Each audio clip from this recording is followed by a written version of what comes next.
Hi, I'm Chris. I use they, them pronouns, and I'm delighted to welcome you to Fracture. I'll be your Dungeon Master tonight. Fracture is an experiment for us, our first long-running campaign. 5 new adventurers are flung into a strange new world, lost in the plains, and I can't wait to share all of the strange new things they discover with you. This is our first long-running campaign, so if you're looking for recaps of what's already happened, there should be a link in chat now to our YouTube channel, where there will be a full recap playlist.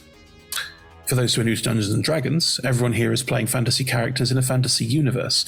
They all have their own unique characters with character sheets that tell them who they are, what they can do. They mostly roll 20-sided dice to see how well they do things, with 20s being good and 1s being hilariously bad. But otherwise, we are improvising, telling stories with each other, and we hope you'll join us for the ride. When they play all their characters, I play the rest of the world, so I'll be playing every single person they encounter, all of the strange things that we've built into this strange new world that Fracture has to offer. Before we get too deeply stuck in, please meet all of our players, and let's have a word from our sponsors as well. Hi, I'm Emma. I use the pronouns Em or Emma, and I'm playing Astariel. He goes by Astor or Astel and uses any pronoun. Astel is a bit of a chaotic wizard. He's not very good at studying. He doesn't like it. He likes a lion. And we're going to see how well he copes with the events of Fracture. Hi, my name is Tom. I use he, him pronouns, as does, Wisdom Din. What about me? I'm 5 foot. Some people call me the tiny tiefling because of that. I like studying medicine. My mum's a medic.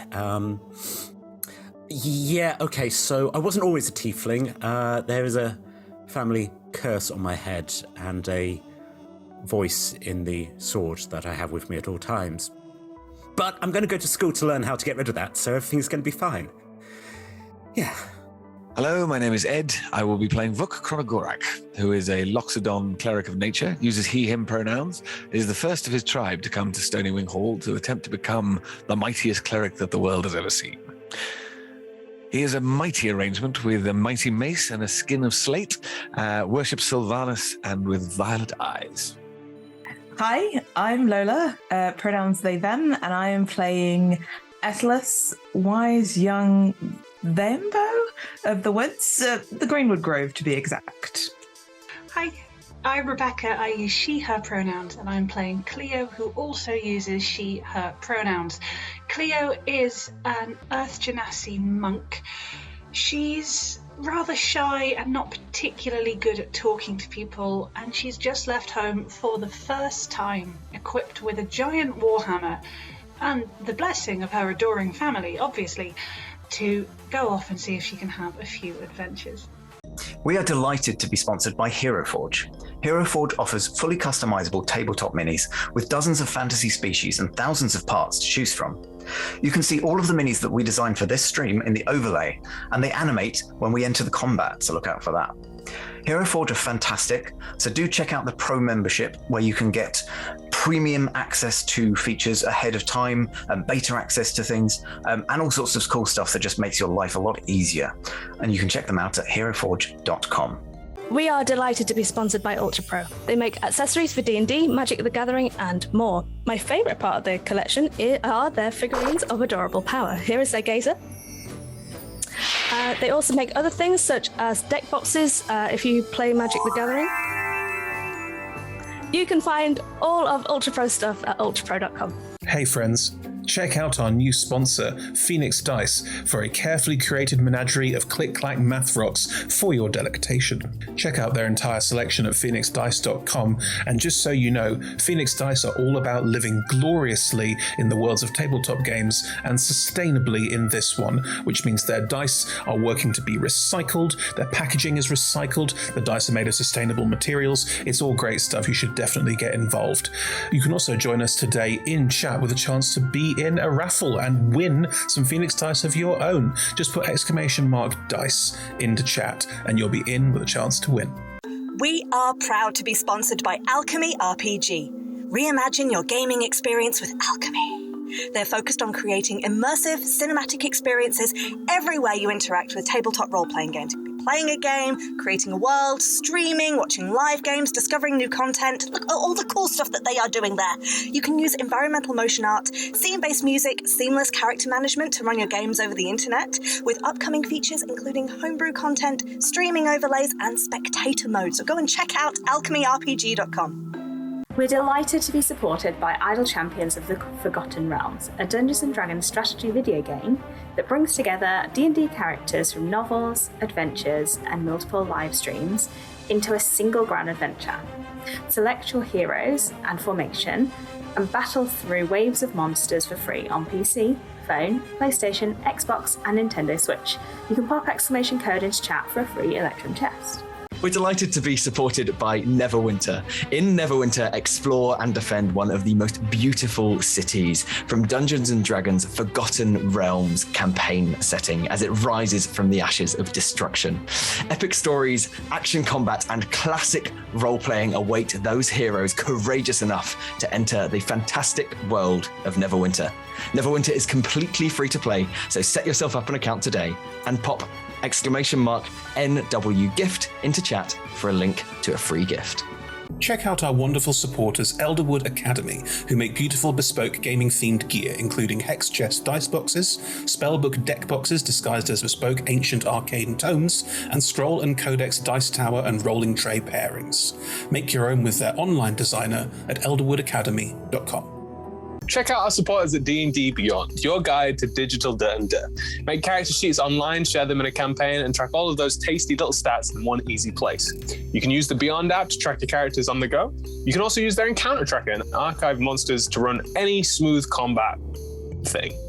You know what I'm saying? You're a DM, you've done this before. You know D&D Beyond is the place to go. You can also check out our character sheets and exclamation point characters in Twitch chat below. This stream will run for 3 hours, and there will be roughly a 5 to 10 minute break somewhere towards the middle.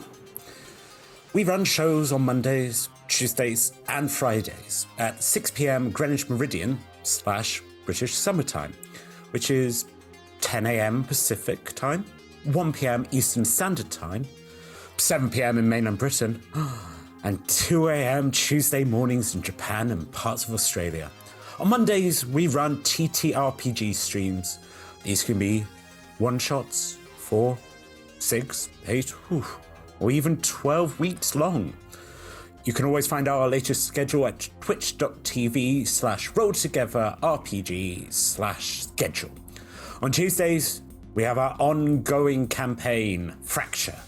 And on Fridays, we have our talk show, Talk Together, and Talking is a Free Action, which lasts for 1 hour. We are Roll Together RPG on all socials, so find us on Twitter, Instagram, Facebook, and even TikTok. Links in chat. Thank you to our D20 Club on Patreon. You can find a link in chat. Help us make our shows from just £1, $1, or $1 gold piece, and unlock more tiers by joining. Our D20 Club are fab. They've created a fan Discord for us. They've also made a wiki page for Roll Together. You can find that at rolltogether.fandom.com. Welcome to our podcast listeners. If you also would like to listen to us via podcast, you can search Roll Together RPG on your favourite podcast provider. If we're not there, let us know and we will add ourselves to that list. Finally, we play with a diverse group of players who play a diverse set of characters with wide-ranging sexual and gender identities. Our tables are trans and GNC positive, and we encourage and champion trans and GNC players in our games. The DM and players may portray characters that are of a different gender to their own, and while we aim to avoid misgendering, we do acknowledge that it might happen. We have a company policy in place for correction, but please feel free to let us know if you think one has been missed.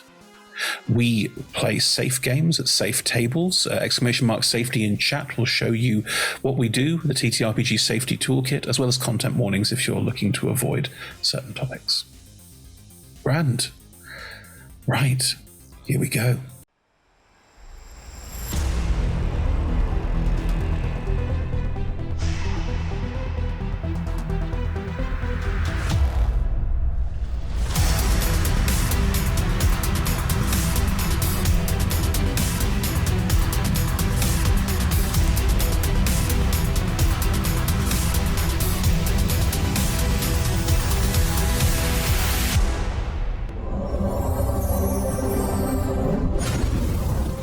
Hello, everyone. Welcome to episode 10 of Fracture. We're so professional. Is your aim to always catch someone out? Because usually it's me, and that time it was Rebecca. Oh no, you got me completely. I am here for it. I was very surprised. I was just insulting Ed, and then we started playing, and everyone laughed. It just shows how close we are all as friends. The response to the insults of Ed were just, haha, yeah, it's true. Good, right. Hello, we're playing some D&D. These good people are all in a strange new world, and they've managed to deal with a series of strange things that have happened to them, including the death of one of them, but still walking around. And they are now about to leave the first island, floating island in the sky, that they crashed on, and about to make their way to somewhere else. It was mentioned last time, but I'm pretty sure everyone has forgotten. So, yeah. That is true, but annoying. It was the place that was called Hope, but not called Hope. It was called Hope in Celestial, which obviously none of us in real life speak. It's not a real language. It's all fake. This is all fake. None of this is real. What? Don't. What? Why? Father Christmas all over again. What do you mean, Ed? Father Christmas came and found me this year. I didn't get to go home, but he left me a gift. I'm glad. Thank you. It's called Ulen. Ulen. Which is celestial for hope in this world I've made up. So, you are on a skyship called the Oryctes. You'll be making your way towards Ulen with the crew. And I believe at the end of the last session you were about to leave but hadn't left yet. Correct me if I am wrong. Got it. Yeah. Yes, we just went back to the ship. I was slowly trying to get the opportunity to say goodbye to everyone, but we didn't. Yeah, you wanted to hug everyone. You wanted to hug every single person before you left. That was just gorgeous. Because Atlas is the sweetest. And that is sweetest. So sweet, and we didn't let you because we're horrible, terrible people. Well, correct. And Astor, you stayed behind to not deal with this shit and had a chat with Karena, the pilot of the ship, was also a ghost. Yeah, I had a great time. As you all reconvene, you can see that the Oryctes, it's still sat on the edge of this promontory platform off the side of the hub at the centre of the sink, which is a big metal ball at the centre of a collection of islands all chained together. It's still sat there. You can hear that the engines are starting to revving. There are two quite small, like jutting wing bits on the side, have these large rotors on them that are starting. And much like the absolutely gigantic skyship that you saw, which the Deathless were in charge of, Deathless being an army of undead, it's probably fine. That was an extremely loud ship, and the Oryctes as well, as it starts, these engines start really revving up, and they are noisy. An in-world example would be a diesel-based engine, so lots of going, lots of belching smoke out the sides, that sort of thing. Feels like home. But yes, Astor, you're probably walking down one of the wooden platforms that there are these wooden walkways outside of the sort of balloon, this cylindrical central balloon that is the top of this ship. There are bits of metal and rivets around it, so it's not like a floating hot air balloon, but it does make up the bulk of the size of the ship. And the wings are also attached to the balloon bit, just to be clear. But yes, you're making your way down the walk because you can see your friends making their way out of the hub, having said goodbye to everybody, towards the Oryctes. The engines are all going. You could probably shout at each other, but it's very loud. What? Thumbs up. Yes, exactly. On the gangplank, Captain Antares, they are stood there just looking around, waiting for the four of you, and as you arrive, they'll wave and point to go inside. The gangplank leads into the smaller cabin that is underneath this gigantic, massive space that you can go inside that you saw last time, so you can easily make your way inside there if you wish to. We haven't been shown the quarters yet, have we? We've just seen that. The socialising room. Not wandering around. Yeah. The only person that's had a tour is Astor.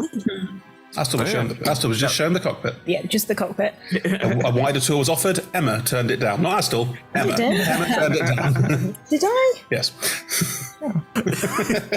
Although you were like, can I see the engine room? I was like, yeah, sure, if you want. I mean, I don't. It's there, but... as you're all gestured in, Haps, the more frog-like proclaimer who will poke their head out of the door on the side and wave and sort of gesture for you to come in, because obviously talking would be pretty silly at this point. And you can't see Karenna, and you can't see names. Prif, the heron-like Deathbringer. So you don't know where they're. Fascinating. But yes, you can get on into the small cabin underneath if you want to, and also you can make your way down the walkways also to the cabin. The gangplank and the wooden walkway sort of coalesce before going through the door. So. Is it quieter inside? If you all step inside and the doors are closed, it is remarkably quiet in here despite the thrumming. There's like a sort of low on the outside, but it's like a low hum underneath everything else. You feel like it looks like something about this cabin is insulating sound. Hey guys, how are the goodbyes? Good. Very loud out there. Oh yeah, no. We did a lot of hugging, so yeah. Just I nodded at Asta a bit, like, yeah, we avoided that. The hugging wasn't mandatory. No. Very nice. No, it was good. It was good. We didn't see everyone, but we saw a few people, and Darvak said that they would pass on the hugs and the goodbyes. So it's okay, I guess. And very kind of him. Yeah, and Avuklim's probably going to go off and strike out on their own and go adventuring. I sort of vaguely said we'd help people if they need it, so if we get a message, we might just have to. We said we'd go back. They're also going to try and grow trees. So there's an island that they're going to try and plant things on. So was that the bait and switch delivering the bad news with the goods? Enjoyed that. Well, I suppose if someone does send out a distress call, we could always come back, assuming we have the ability to. I said to. We know where we're going to get home. Do we have to then go all the way back to the beginning in order? Well, we're going to try and find people who know how to charge his key. Karenna's great, by the way. You should all spend time with her. She's fab. Okay. All right. Well, I thought we had to come back once we figured out how to get home, so we can take Keep back. We don't have to. If we did, they would cease to exist. They asked. Well, true, but the thing is, as a ghost, they wouldn't exist on our plane. It's only because of what's happened in this plane that... Then they would get to go to that afterlife. That's a point. Okay, who's clearing their throat here? I presume you're all standing in this big social space. Yeah, okay. Yeah. The captain is sat at one of the tables, just sort of polite. Yes, hello. Sorry. Hi. So, Hap spoke to all of you about... And that's okay. No need to salute. It's not that kind of shit. Podcast listeners, I very hesitantly saluted. Okay, so I'm sure you have a lot to catch up on and talk about, and that's fine. You'll have time. I put a duty roster in place for all of you, just some small tasks so you got things to do around the ship. You're not going to be policed too heavily, but we do ask that you do what you're assigned to do. Your first assignment is to put your things in the quarters, and Haps will show you where those are, okay? Fine. Me and Haps are around if you need someone to ask questions about what's going on. You can talk to Prif if you want to. They tend to be upstairs. Above you is a balloon. You have no idea what upstairs means. They're flying there. That's not going to work. Perhaps while you show them to their quarters, also maybe give them a brief once-over. All right, no problem. Do we need a once-over? Like, we're perfectly fine. What's she going to be once-overing us? No, as in show you, give you a once-over of the ship, I think. Oh, right, okay, that's not what that sentence means. Like if we were trying to bring liquids on, or... We have quite a strict policy on liquid. Have you got them in small bottles? No. Drink the shampoo. No, it's fine. Okay, well, yeah. See you in a bit, I guess.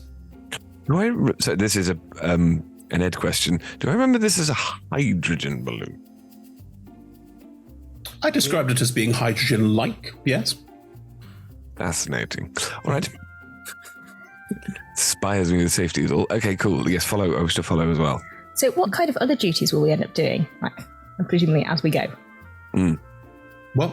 What kind of other duties will we end up doing? As in on the roster, it's mostly cleaning, honestly. Okay. Can you Makes do sense. that magically, or does it have to be like? What's your Elbow grease. Oh, so one of you got the ability to clean things like a spell? Yeah.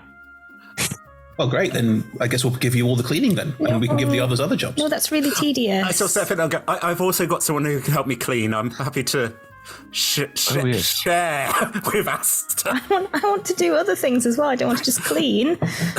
All right. Most of it is cleaning. I reminded when I left the ship, I said to Asta, don't swap us around if you get a chance. Just like, don't want to do that.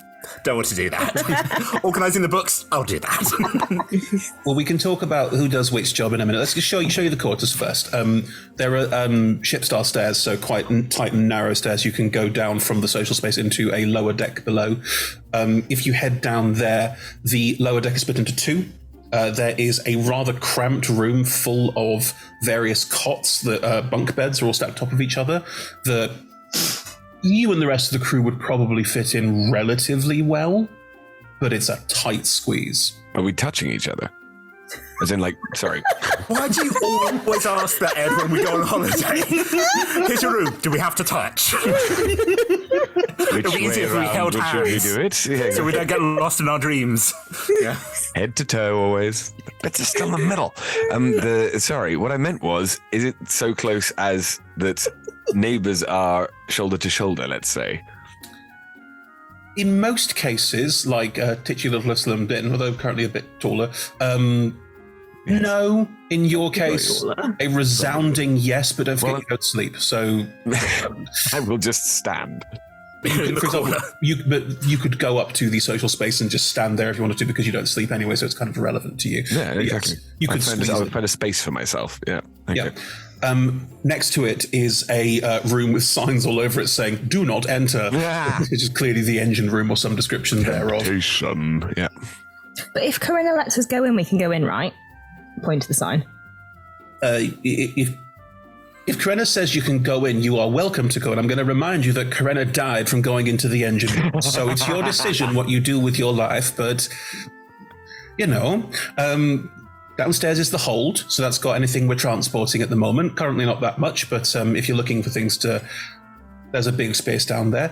And also there's the walkways outside, and all of these different floors have doors that lead seemingly into the open air. If you look out, there are walkways that go either side of the cabin with sailor stairs that go up. From the top walkway, those walkways extend to the cockpit at the front, which Aston has seen is basically it's basically a nightmare of things rushing past you. And there's also from the cockpit, there's another sort of walkway seem to go up. And there's also the top storage space, which we tend to use for large items or things that wouldn't fit in the hold. Top storage space is also where you'll tend to find people just hanging out, frankly. It's a bit noisy, but very pleasant with all the open air. Good views, I'm imagining. Depending on where we are, obviously. Interesting. Does anyone ever fall off? Why did you have to ask that question? Well, there's balustrades around the sides because, sometimes things happen. Clearly someone has at some point fallen off. Okay, that's good. I don't think I'll be going. Not recently. Sorry, that wasn't SOS. Is there a protocol if someone should, like, if we see someone fall off? I mean, person overboard. Wave goodbye. Wait, yeah. Okay. If you're looking for a safe place, the storage space on top is quite wide, and there's sort of nets around the outside of it, so things don't fall off. So it actually is quite well protected if you're looking to be outside. Also, if you've been standing on the balustrades for any time, it's really noisy, and you will get a face full of soot every 30 or so seconds as the engines belch out through this. The engine seems to power the two rotors at the side that do belch out smoke behind them continuously. Right. Okay. Everyone's been really... It's just me. Everyone was suddenly really silent. Just stopped talking. Just... I think we're just overwhelmed. I can only think of boring questions like where do we put our bags, and that's logistics we don't need to get into. Not now, anyway. Leave your things in the rooms where everyone else's stuff is. There's various chests you can put stuff in if you want to at the end of the various gots and stuff. And then so we'll start going through the roster. So Astel's volunteered for cleaning. No. No, Astel would like to do a variety of different tasks, please. It's not a very efficient way of running a ship, though. Could we get all help with all of the tasks? I've suddenly forgotten how to clean magically. Shame. Can happen, that. Find... What we'll do is put you on daily rotating shifts. How about that? So everyone has a job for a day, and Islam, you volunteered, so you can start cleaning. Them for cleaning. Sword slightly grows. I'm like, yeah, no, fine. I'm happy to help. Sorting and cataloguing the hold. I can do that. Right, lovely. That's mostly it, sorting and cleaning, and then there's not a huge amount to do. If there's more that happens, we'll let you know. I mean, if some people could maybe work with Priv to do a little bit of scouting, that might also be good, although really only one of you is going to be able to do that. I'll go with Uslam and clean. How do you... What? When you say scouting, leaving the ship? Well, yes. On what exactly? Rifkin Flat. I'd love not to do that if that's possible. I also think it's not a good idea. Not to me. Not for me to do that. No, we don't want to yuck your yarn. One of you could do it. He was me. Yes, that's probably. Uslam, you can't go. There's so much to clean. Uslam, the balustrades get covered in sweat every 30 seconds. Come on. Yeah, there is a lot of that sort of cleaning to be done. It is true. If you want, for the next couple of days, there is not going to be a huge amount of stuff going on. There will be some day-to-day cleaning, doing some odd jobs around the ship that need doing.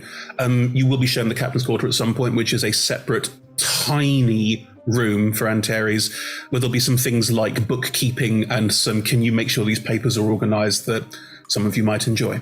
So there is that sort of job as well that could be done. And this is all squidged into the bottom cabin. You can go on the walkways whenever you want. There's no limitations or anyone stopping anyone from going on the walkways. Does anyone go and explore the storage space on top? Yeah. You all go together at some point? Is this just a group activity? Yes. All holding on to Vark. It's going to need to be persuaded, but I get... The walkways, as you walk on them, appear to be extremely safe. The wood isn't splinter under your step or anything like that. It's designed to hold quite a bit of weight, and you can confidently stride around on the walkways. Yeah, right. Okay. It's fine.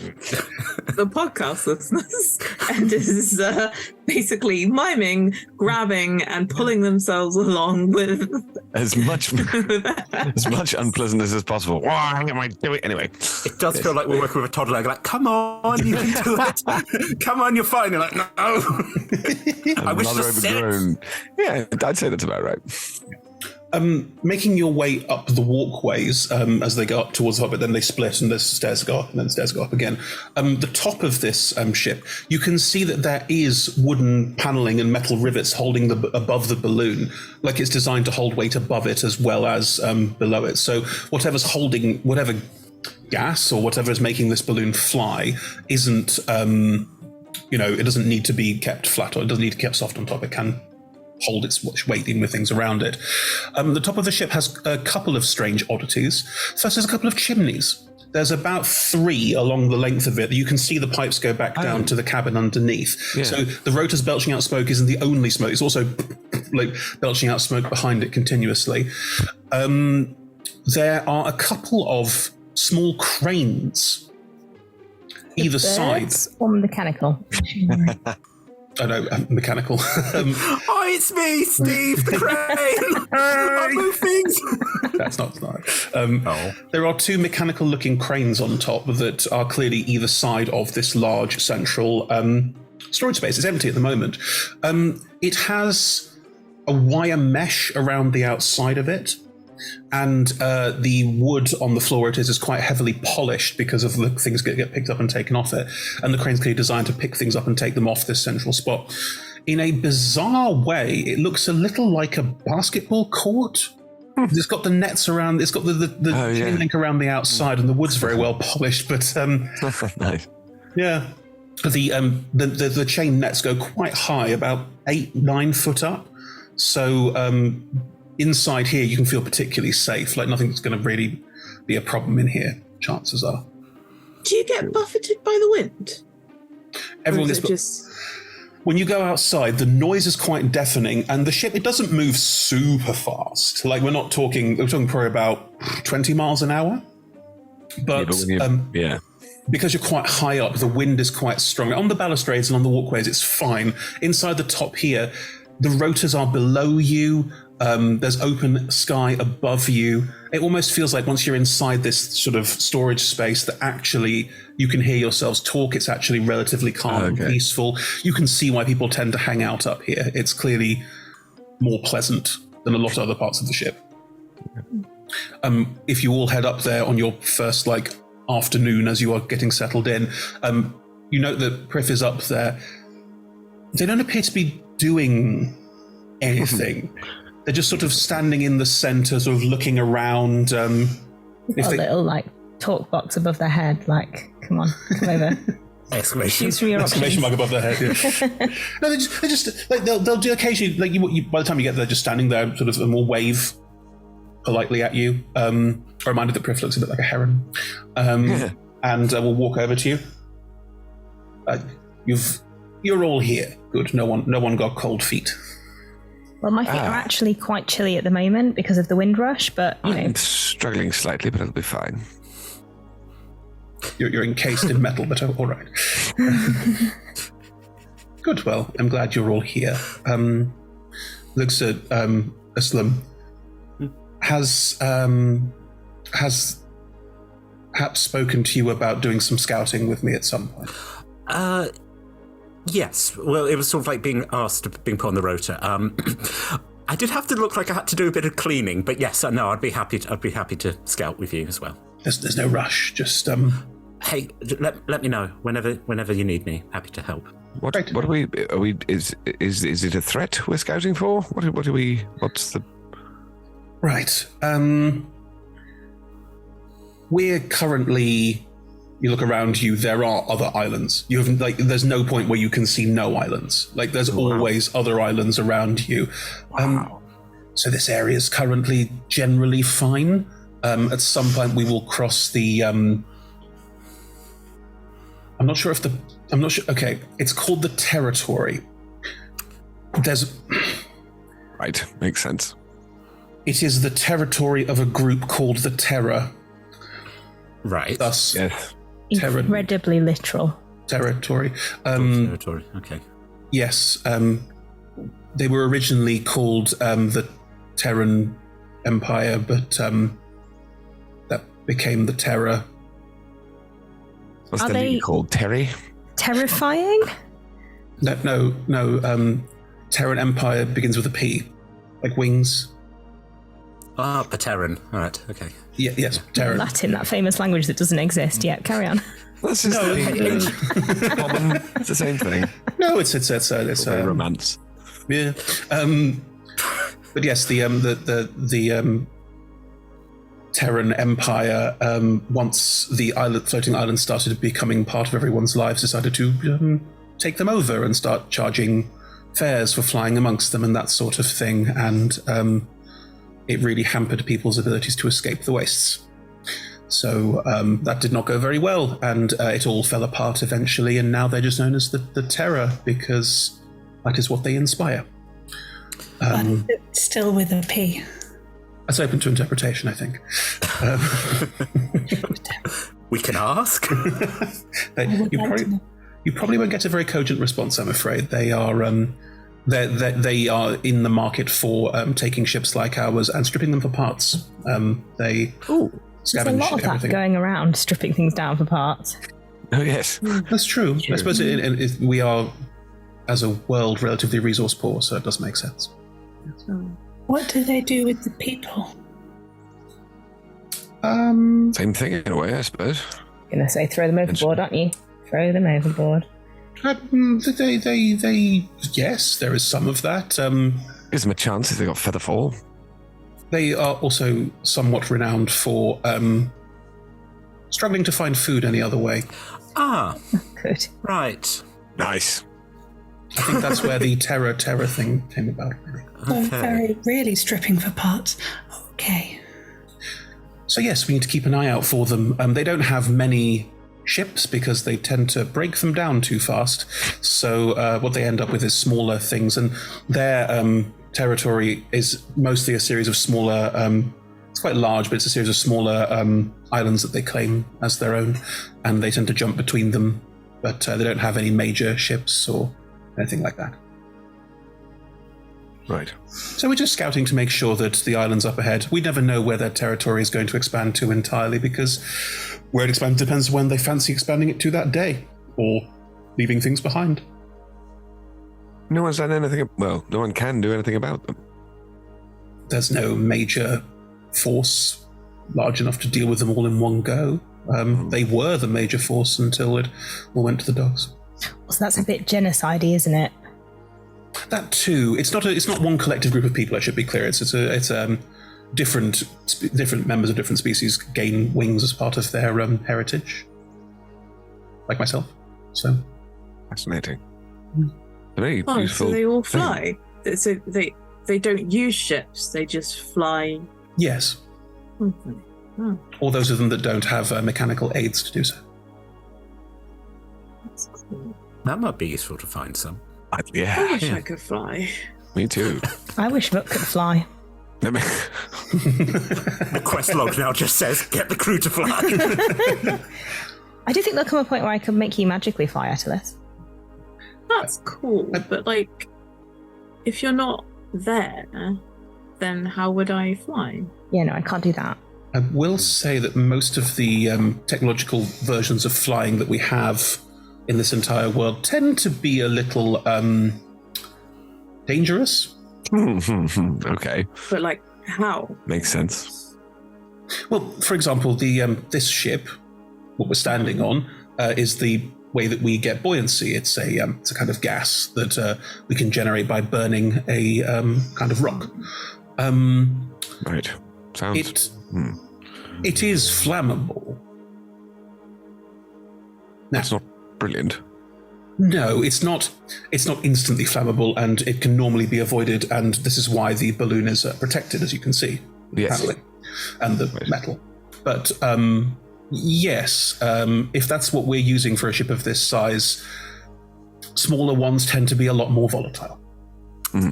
So what you're saying is, if someone does attack us, if we send fire at their vehicle, they'll probably just blow up.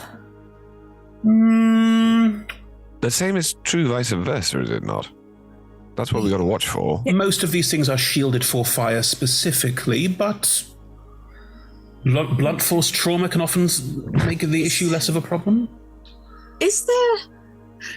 So, are there like safety things that we should have known before we joined the crew? Such as, sorry. Well, like, is there stuff that we shouldn't do on the ship? Oh, I see. No, nothing to worry about on that front. The hull is very tightly sealed and looked after. The captain makes sure of that, and all of our systems operate on the basis that it's going to. Like, if you lit a flame here, it would not be a problem at all. And if it was a problem, that means there's a leak somewhere, and we'd find it and fix it. That would be perfectly fine as well. But the air around us would not suddenly combust and we'd all burn. It would just be a realization that a part of the balloon is flaming out, for example. But would we be able to know that you can't see hydrogen burning? No, you can't. As I said, you have to walk around holding a broom, and then if the broom catches fire, you know you're in trouble. Yeah. You can usually hear it, we find, but anyway, when it comes to that, we have post-battle things that we do, which we'll ask you to do as well, to help find if there are any holes and patch them up and that sort. Okay. Absolutely. Very happy to help. But yes, that's my job on board ship, is security. So, okay. Is there a policy for abandoning ship, or do we just sort of put ourselves in our own hands and hope for the best? I don't. Well, I was going to say in the hands of the gods, and then I was like, oh yeah, no, your god went away. So now we just hold on to ourselves and hope for the best. Okay. In the event of there being a problem with the ship, well, you and I would be fine. Oh, I see. Yes. I glance at all my friends and I'm like, I can catch quite a few people and make us gently float to the ground. It will be fine. Yes, the captain has a charm that allows that as well. So there are things like that, but I'm not going to say it would be brilliant. The wastes are not a fantastic place. So protect the ship at all costs. That's what you're saying. Yes, that's where we're at. I think that's pretty self-evident. Just while you're going, there's an island floating by you right now. You'd sort of see the side of it. They're always floating by you. There's almost never a patch of completely clear sky, and the ship will do sort of slight turn, and you'll all go like, ooh. But the ship will move slightly to avoid this floating island. It sort of swirls slightly as it comes into slightly closer to the side than it should have done. It is a maze and it is treacherous, so best to stick with the ship and, well, if it comes to that sort of an issue, then frankly it becomes less of a, ooh, what do we all do when this happens, and more of a, what on earth happens now? Right.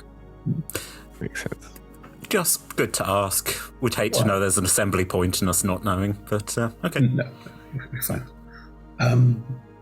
Yes. Anyway, that's what I do up here, and also up here is quite a good place to hang out if you wish to. I can always go to the cockpit or downstairs if you want a bit of privacy. Just ask. It's fine. This isn't my office or anything. Yes. You do all have weapons that will allow you to attack ghosts if necessary, don't you? Not really. No. Well, I spell or two, but I have magic. Yes, you're probably fine. I just have a hammer. Press will look at your hammer and go, yes, you're fine too. Yeah. What is this weapon that would attack ghosts? Weapons that are magically enchanted have the ability to damage ghosts. Your bow is also magically enchanted. That's fine. Oh. It's nice when you find that stuff out, isn't it? Your looks at them. Your sword's, well, you summon it out of nowhere, I presume. So that's yes. Yeah. It's made for my soul. Yeah. That's our working hypothesis. A point trick. I got told that by a liar, so a lot of that's yeah. I will remind you again, Tom, that Uslam's insect is not on show and has not been anytime anyone else is nearby. Yeah, no, Uslam's clock now. I think I need to go into the head or something and just be like, what's going on? But yeah. I'd also like to wear out underneath this armor, because I've grown, my clothes don't fit. You look like Russell Howard, really tight. I'm wearing shorts, like Airtulus, showing my legs off. I'll get to that in a second. We'll look at you, look and go, your club, your mace. I have a shillelagh. Oh, good. Well, then you're all fine. Nothing needed. We have a very, very limited armory if you did need anything, but you seem to be fine. I think we should be all right. Good. Do any of you need new clothes? Looks at Uslam.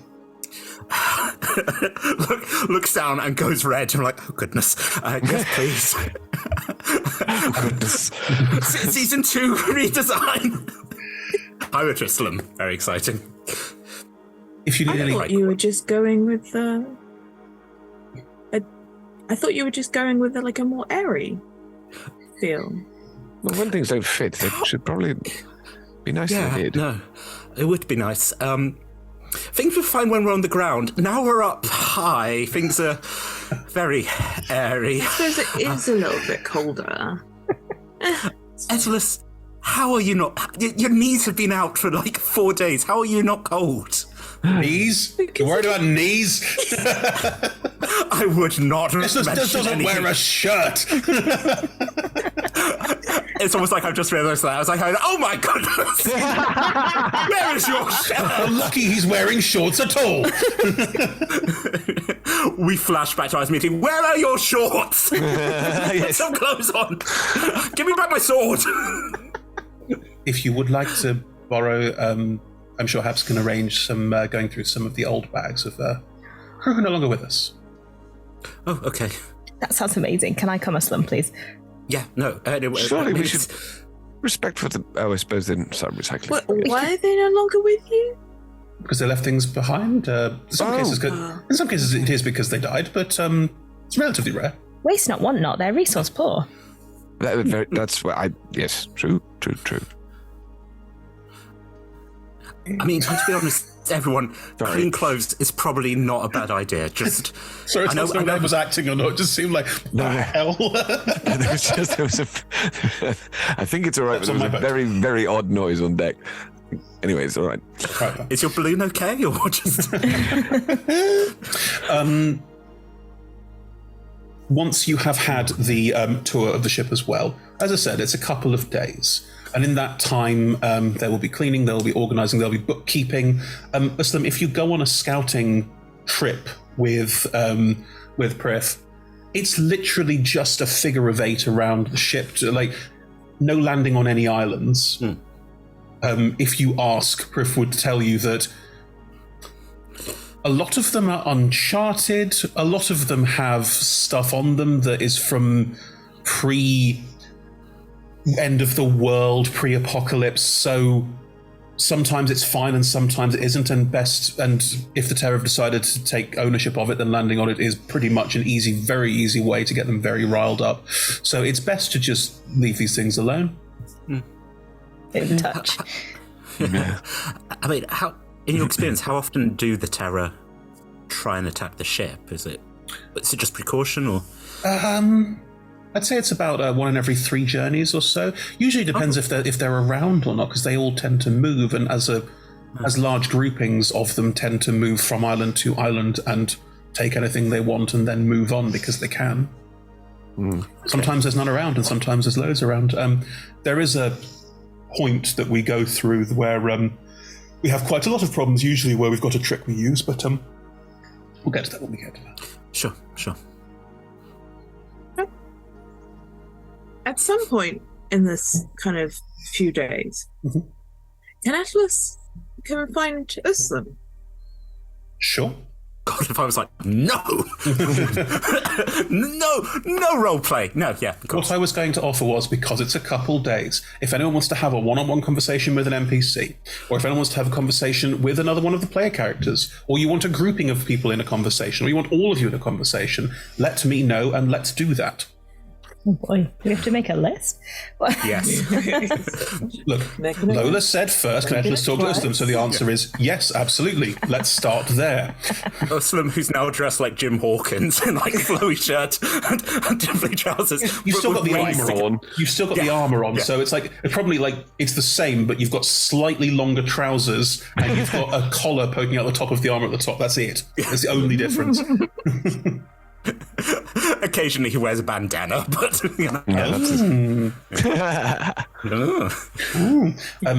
where would you like to find Uslam, Atlas? I don't know. Where has Uslam decided to hang out on the ship? Yeah, I think Uslam. Let's say in the non-basketball court, but in the non-basketball court. Yeah. Prif is off doing some scouting without you this time. You've just finished cleaning the balustrades of soot.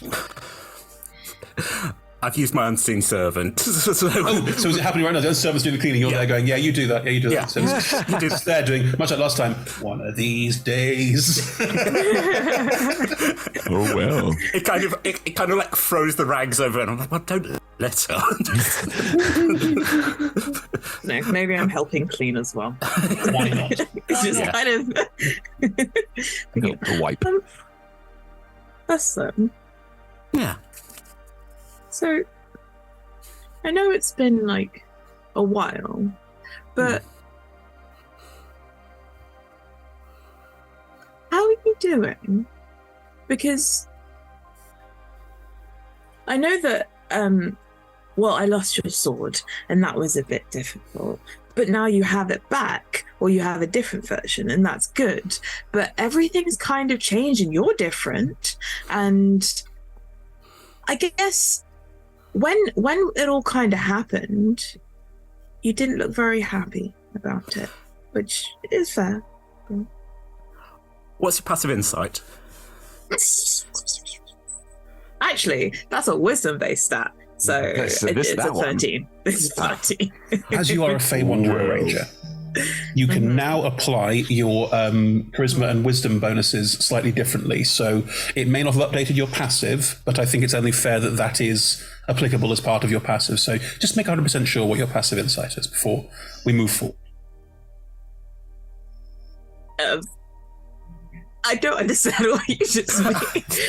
You can now apply your charisma to your wisdom checks. Right, okay. So my passive insight was 13 because my wisdom bonus is +3, but I have +2 charisma, so I can add them both, so it's a 15? Yeah. Is that what you said? Okay. Oh, awesome. 15. It's going to be one or the other. Wow. 15. I rolled a deception. It's a 13. Ustam's like, yeah, I'm fine. Yeah, no problems. Ding. Start scrubbing even harder. Oh, these stubborn stains. Listen. Yeah. It's just us here, and I'm like, I'm not gonna judge you for it. Like, you know that it's not, you know that I miss my family, and it's difficult, and that's okay. I wanted to check on you because you've not really.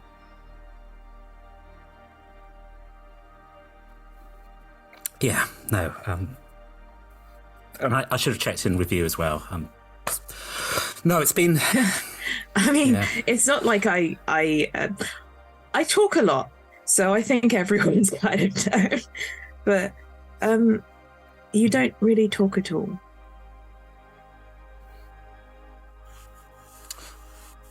I'm used to playing things a bit closer to my chest, you know. But it's hard. I miss my mum. I really miss my mum. But I feel if I do get back, I'm not sure what I've got to go back for. You know, I lost a lot. And it's the problem that the people you spent, God, the people that you sat by their father's bedside and comforted them as they're dying suddenly want to chop you to pieces. Was that because your previous soul person holder made you a tiefling? Or like, meh. You're kind of seeing like clogs are clicking over, and they're like, it would be nice if it was just as simple as that, but there's animosity. There's just. I mean,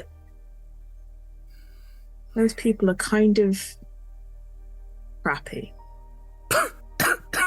Amen. Yeah. I'm sorry.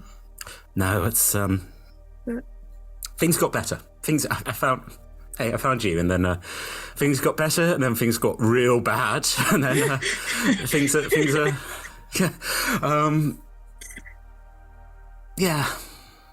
I'm going through a lot. We're all going through a lot, and I mean, to be honest, I'm a lot of like having a voice in your head that's sort of like telling you how great you are and how, you know, if you just embrace your power, and then having that go, and then you're like, then I mean, I'm still doing things like breaking parlay, and it's easier to just go, oh yeah, demon in my head, you know, that's right. But no, it's me. It's and then when I choose what form I want, I purple, elvish, dwarfish butterfly man, you know. I mean, the wings are pretty cool. The wings are cool. They're much better than the bat form. But I mean, it's just kind of different. And I guess if you get to choose, and this is what you've chosen. I mean, do you get to keep choosing? Or is it, like, I guess you kind of just change as you grow anyway. So That's true. I just happen to have gone through puberty like 3 times in a half a year. Yeah. If this works for you for now, then that's okay, right? Yeah. And you can always, I guess, maybe change it when you grow, or maybe not, or just I have the option. Learn to love it for what it is now. Yeah. Yeah.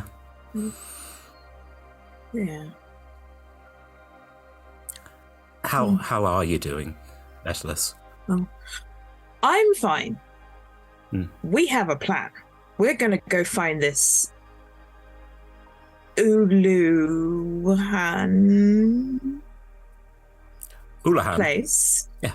Yes, and there will be trees there. The character from So that was what I was thinking as well. Hot liver Houlihan. Sorry. There will be trees there. So maybe I can get in touch with my family and tell them I'm okay. And that can't come back home right now, but we're working it out. And that's fine. And and we're working on it. And in the meantime, I can just learn more. And that's fine. Sorry to interrupt, but just as an important side note, the islands that you are flying past at any point in time, there are a wide variety of topographies on them, including some have buildings on them, some have forests and lush trees all over them as well. Oh, wow. We cut outside of the court where we just hear that, there are trees! And I was like, I thought I told you! But I thought the point was we couldn't stop on any of them. No. I think, yeah. You can look wistfully at those trees all you want, but if you go as you go towards those trees, you have 4 crew members who will go, no. Yeah, no, I think that has been explained to Atlas. Explain on the E-rays? Yeah. Like that has been explained. So Atlas is quite suddenly not looking at those and going, okay. Safe trees. Safe trees. Yeah.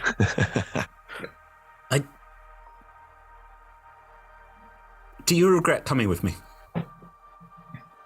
Because you seem happy. I mean, I know it's friends of your own age, but you seemed happy. I regret not saying goodbye and telling everyone where I was going, and that I was, because I guess I never really meant to be away for very long, and it was very normal just to kind of wander and explore and then send a message and then it would be fine. And I regret not saying goodbye. And but did I tell you that I spoke to my auntie in a, well, it was a memory dream trance. It was a thing. Oh, yeah. But I think it's kind of okay. And when we get back, then it'll be fine. But it would be good to kind of let them know that I'm okay, so that they don't worry too much. But in terms of,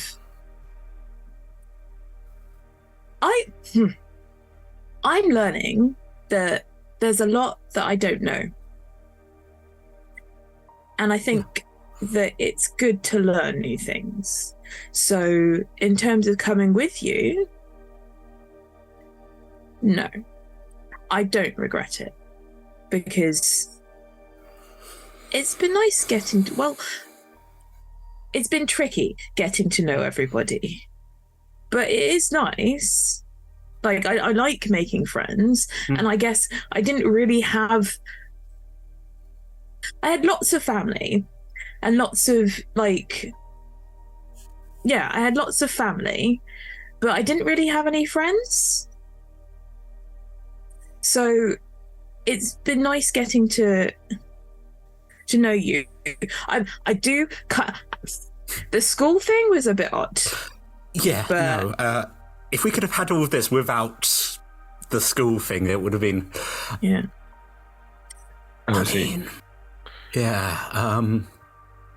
A face and head will pop up out of the ground next to you. Hey guys, Hey, how you doing? Hey, Karena. Hey, Karena. Look over there. Points to your right. You can see two islands moving towards each other. Wow. What do we think? Do we think bounce off or destroyed? I think bounce off in different directions. You're not there.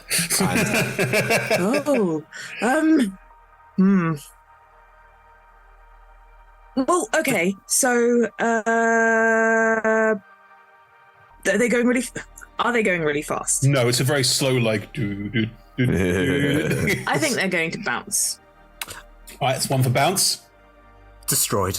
That one looks quite big. Yeah, no. I'm gonna go destroyed too. Let's watch. Just sit there, half out of the deck, just watching, and you will see these two islands just very slowly. I'll roll for it. I do have a moment where I'm like, who's driving the ship? Well, exactly. They will smoke towards each other, and as they do, there's a very loud, like ominous rumbling, cracking noise as they impact each other, and parts of them both will start to like crack and fall off, and you can see that they're both pulverizing slowly each other, all the pieces falling down. Corona will go to you as them and go, woo! Go for a high five and then go into a finger point very quickly. Pew pew. Pew pew. I don't know where I got that. I don't know what that means. We saw rifles earlier, but...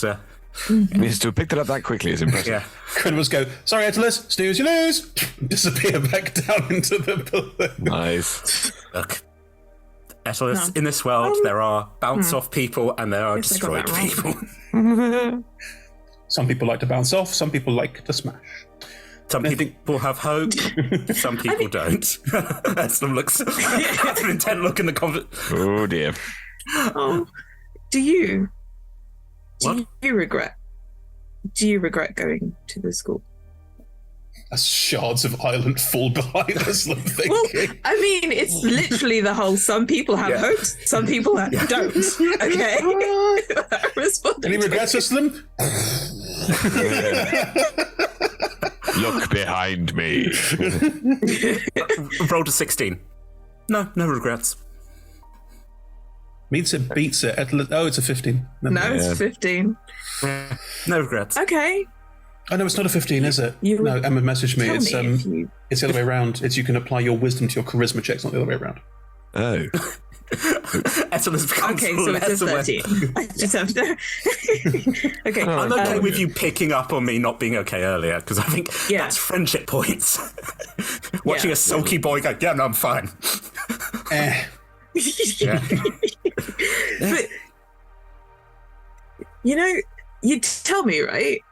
Though, because, like, if I know, well, I guess I don't know if I can really fix anything, but we could do something fun, and maybe that would help. We'll, I'll let you know. Guilt trip. Yeah. Just looking at these big bright eyes, like, you know, friendship. Like, friendship. Let's move on to another. Who else wants to have a conversation with either each other, NPCs? As we're coming down the stairs. Book would like to have a conversation with Cleo. Oh, lovely. Okay. Where would you like to have this conversation? It would. I think it would sort of be one of those. Book's already in a room, and Cleo happens to come in, and there's a sort of a comfortable pause before a Cleo. Sorry, I can go away. No, I'm interested. Let's say you're in the common room and there's seats and things. Yeah, exactly. You're somebody who's. You tell the truth. I think so. Should I stop? No. I think it's good. I'm just this armor. Yes. I like it. Yes. I now actually can't remember whether it's been painted pink yet. We haven't. Gotcha. All of this stuff about painting it pink so that I'm not a... Do you think I look scary? I don't think you look scary at all. but I know you a bit now, and I know you're not scary, unless you wanted to be scary, in which case, yeah, I'm sure you could be scary. But I suppose that if people don't know you, and they do know that everyone who wears that armor does a lot of killing, they might not see you, they might just see the armor, and so then you might look scary. But do you think if... Just don't think if it was pink that... I just don't want to be laughed at, that's all. And it just feels like pink armor is a way to do, well...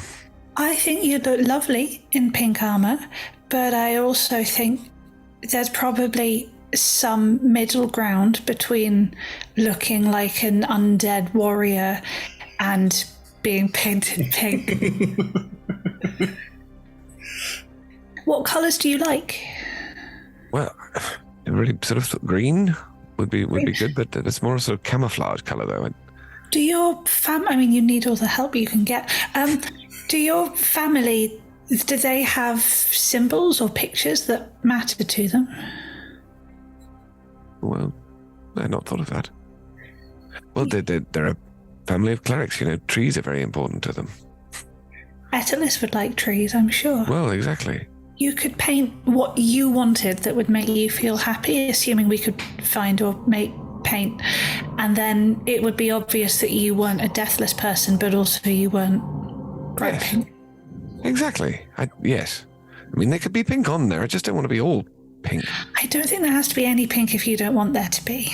I think it was, we were all a bit worried that you looked a bit murdery, and pink was the obvious, pink smiley faces was the obvious, not that. But that was just a first idea. You don't have to.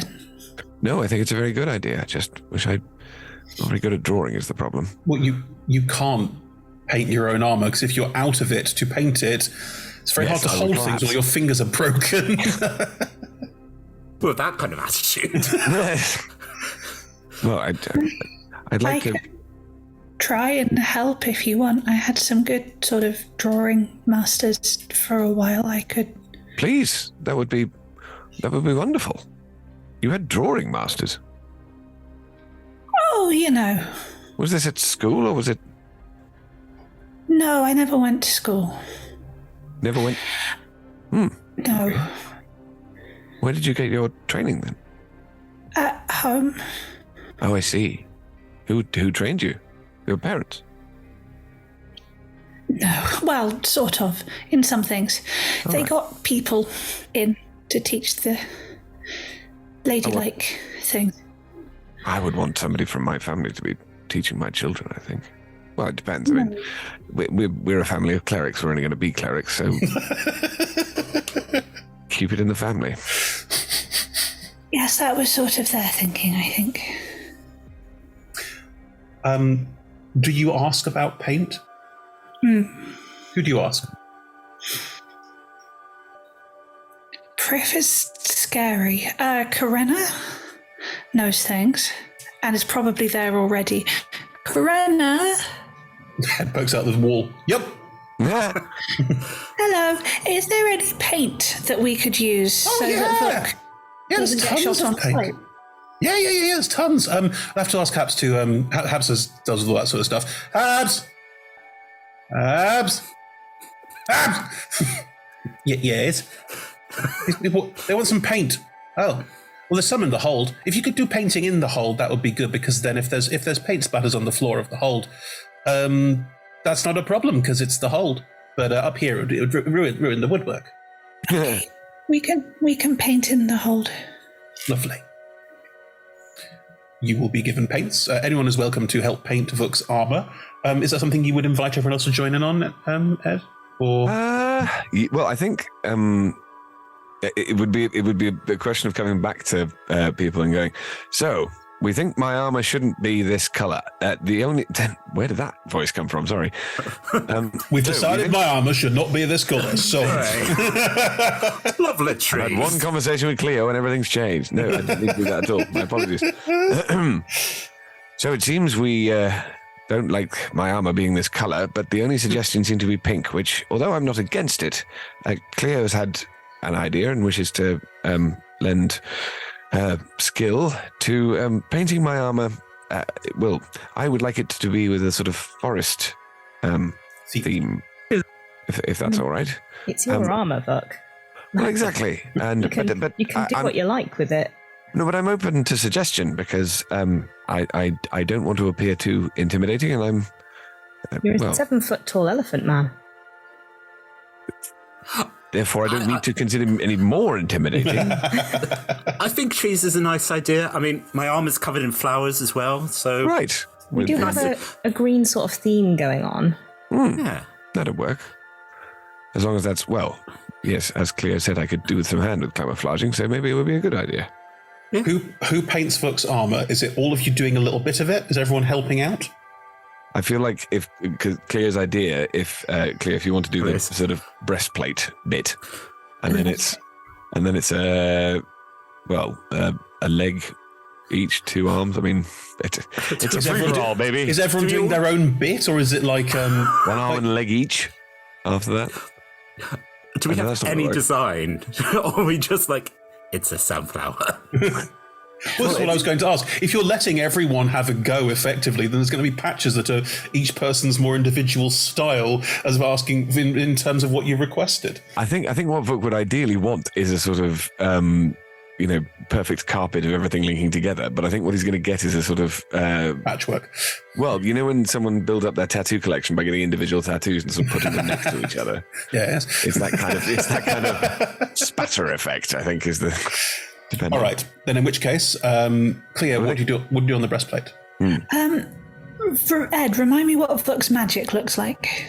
Well, that you've seen thus far, it is the word for guidance is spoom, and when he does healing, there was a sort of lavender effect, and that gets sort of passed over, and there's a smell in the air. Just do lovely graffiti, spoom across the middle of the chest. Amazing. Why do you have spoon on your chest? It's spoom. M. Sorry. Cleo will try, I think, and sort of wash the breastplate and maybe down the whole armor if people don't mind, or suggest tentatively that people match this with a kind of lavender, probably with a few sparkles, glittery bits in, so that... Amazing. So that the base colour is definitely... It's still got the black underneath, so it's... Yeah. You know when you have nail varnish and you put the glitter over the top, it's that kind of lavendery-ish. Not ridiculously sparkly, but just the odd catches the light. No, and then she will talk to you about the trees that you remember and your favourite, if you have a memory of a favourite tree from home. Oh, I'm loving this. Because the weeping willow thing. Oh, amazing! But if you could have that like over the top of the thing, but if that's all white against the sort of what looks like a night sky of lavender sparkles, that'd be amazing. We're going with Gondor. She will absolutely then do a white outlined weeping willow, and then maybe some green and purple vines, kind of trying to wrap things together. Lovely. Amazing. And all by a river. That I think as a sort of centerpiece. Whatever else goes on, as long as that's the centerpiece, that'd be incredible. What does everyone else do? Yeah. If everyone's got an idea, throw it in. Come on. Can I have the back of a leg, please? Yes. The back of the what? Back of the leg. No one on the back of the legs. I'm gonna put pink smiley faces because he can't see them. He never knows. Someone was going. Pink smiley faces on the backs of his calves. No. I think on it's the back of his thigh. Thighs. Never see them. On the back of his thigh. You cannot see the back of your own thigh. No, that's completely true. Does anyone else now have a really urgent need to check the back of their thighs? I am just looking down. The last time I saw them. Yeah. Like, are we talking like up onto his bum so he's got like smiley faces on his ass? No, I leave Cleo's already washed his bum with lavender. Leave that alone. Lavender. Well, that's a sentence. Isn't it? Is it like 2 big smiley faces? Is it like a panoply of smiley faces? What I'm going to do is do little flowers, and in the middle of the flowers is smiley faces. So unless he really looks, he's never going to see them. I love it. Smiley face flowers all the way down the back of the legs. Amazing. That's great. What colour? I think yellow flowers, which is horrific with the lavender. It's clashing awfully already. Good. I love the clashing. Faces. Great. Hey, someone chose purple. Purple's not camouflage. No, that's as soon as I said glitter, I went, this camouflage is out. We're gone. Okay, so we've already got 2 designs that horrifically clash. Go on. Well, Attalus is gonna be like, you like trees and seeds and growth. stuff, right? The beginnings of life, yes. Yeah. So Attalus is probably just gonna be like at the front of your legs, or probably like a one leg, starting at one leg, like hung out, like during like these vines that kind of start wrapping around, like almost as if they're growing up the leg, and like leaves that come off, and like maybe try and kind of, as it goes up, connect it to the weeping willow at the front, and try and do this kind of really intricate little pattern. It's probably like a tree or like different plant life that was at the grove, moving up, but it's all just kind of painted, and this was started on one leg, but have made sure to curve it around the flowers that amazing Astle has done, so that they're still beautifully highlighted. Am I to assume that Cleo's style is quite naturalistic? Yeah. Then, Lola, is Attalus' style quite naturalistic too, or is there a slightly different art vibe going on here? Because Astle sounds very sort of punk graffiti to me somehow. I think Attalus is very natural as well, because it's basically taken from everything they grew up with and like living. I mean, there's probably like additions of like really weird colors of where like for like any flowers, or maybe some accents for leaves and things like that, because of course Attalus grew up in a grove that kind of shared its space with the Feywild. Yeah, it's going to be so, isn't it? Oh, nice. Yeah. So you've got this kind of that being woven in. So it's very natural and realistic looking, apart from like these patches where these colors just seem to change slightly, and they're a little bit weird, but it works, maybe. Nice. The lilac-y, lavendery thing for the whole thing is very Feywildy anyway, because the sky's quite pinky, isn't it? Cool. Great. Tom, is this them an artist, or is this going to be really like... Because Ed said at the beginning of live, immediately I know where my mind went, so what are you adding? No, come on. No one's drawn a penis on his cast yet. Let's just like... I'm amazed that no one's drawn a dick yet. That's all I'm saying. Well, if you get up close to Tom, that's not what I meant. no, I was going to say the eye. I think down the arms, it's like ivy. It looks like sort of manuscript, sort of like twisting round and round, sort of like something that you saw. And the temptation to put a penis in there is strong, but Listom's like, no. One penis, one Easter egg penis. Well, no, hang on. If it's ivy, I was thinking of holly because it's got the red berries. So you just have two of those. Oh, there's some holly now. It's very festive. But like having looked down and seen what Asta was doing, and I was like, I'll put that on the back, so that's not so obvious. Again, like shh. He's just over the shoulder blades. Oh, the shoulder blades, yeah. He's got a dick on his shoulder. It's like a chip on your shoulder, but more annoying. Good. Yeah. Yes. Just don't slap him on the shoulder. Good to know. Right. Good. Thank you, everyone. That's marvelous. The fact this takes hours. I definitely still get disadvantage. Ed, I'm going to throw out there that whoever's working on your mini will not be able to replicate this. I understand. They will try their damnedest, I'm sure. That would be fine. To be honest, just lilac and glittery would be fine. Also, this is not a negative thing, because I love that we can do this. It's just that as Ed, the idea of being glittery lavender would be so difficult. just because glitter is. Oh, I find it very, very. However, let's get Book being fabulous. That's fantastic. Fantastic. Thank you. Good. Any more conversations people want to have? Cleo. Oh no, sorry, go for it, Master. I would like to have a word with Prif. Okay. Prif will be on the platform as usual. If you want to go up and bug them. Sorry, cannot laugh. Lola. Ooh. Oh yeah, that's a thing. Glitter is the herpes of the burlesque world. Yeah.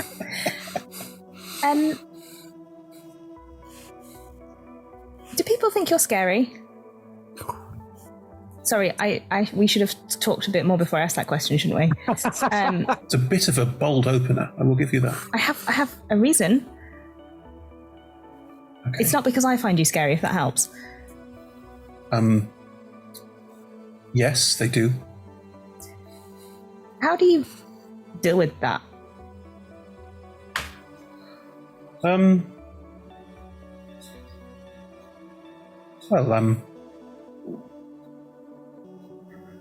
What I used to be is scary. I have some abilities some people do find scary. Right, yeah. So you just let them be scared? I can't stop people being scared. It's also partly a good thing that they are sometimes when you work in security. I'm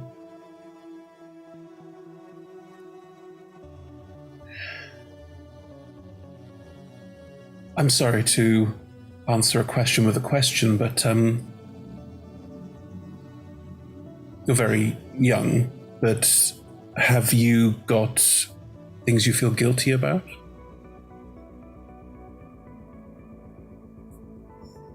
I don't know. No, not really. I mean, you know, like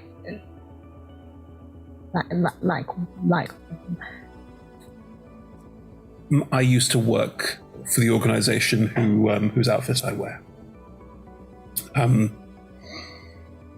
And I did things as part of that I'm not proud of. And I feel guilty about those things, and when someone looks at me with fear, part of me feels like that is correct. Oh. Mine is kind of new. I haven't really done anything particularly bad yet. People are afraid of you. I think so. Why? Are you relatively healthy? Yes. Right, I'm gonna start glowing. Oh, we'll take a step back. Yeah, it's sensible. I should have said that from the start, actually. Oh, you're oh yes, you're Godborn. We call it, well, I don't know actually. Sama says it's celestial. Yes, it is. Yes, you are closer to the Archons. Is that a good thing? Well, Archons vary. Most of them tend to be a bit, driven. But being the child of or closely related to one is not a terrible thing, no. Okay, so people aren't just going to, like, run screaming? No, it's a... commonplace is a strong word, but it is understood. Okay. People with glowing eyes and the ability to glow further and burn things around them is not unheard of. Yeah. And no, you are... I know that your world is different from ours. I don't know how different, but I presume that you have a close relation who is some form of celestial being. Yeah, Mum's an angel. Right. Yes. Did you ever hurt a friend? I will slowly stop glowing. You have a knack for asking very difficult questions at very opportune moments. Would you I can go away. No, it's fine. Yes. What do you do then?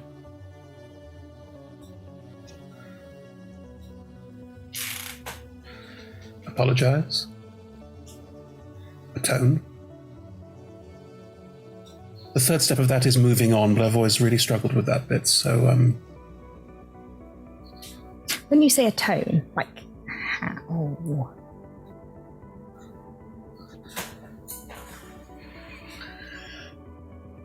An apology makes them feel better.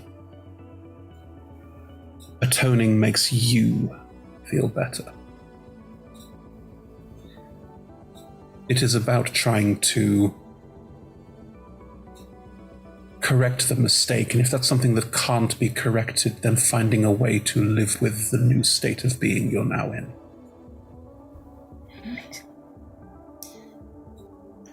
That makes sense logically, it just sounds difficult emotionally. It is. Roll me an investigation check.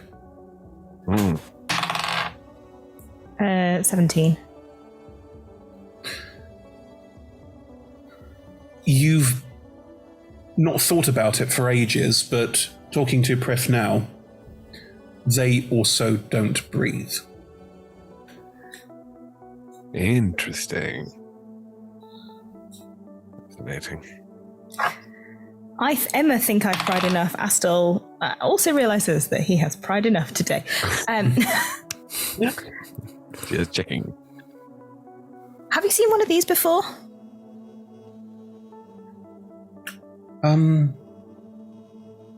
Some kind of memory enhancer, I believe. Where would I get more of them? Well, there are various... This is wizardry, isn't it? This is... It means I can talk in more languages, I think. And also, I feel good. Yes. I feel really good. There's a wizarding chapter house on Ulen. Wizards tend to travel more than other people in this world because it's easier for them to. So you'll probably find people there you can speak to further. It's not really my area. The magic I know is very specific. Like in a killing dead things way. Finding. Oh. Killing, yes. Destroying.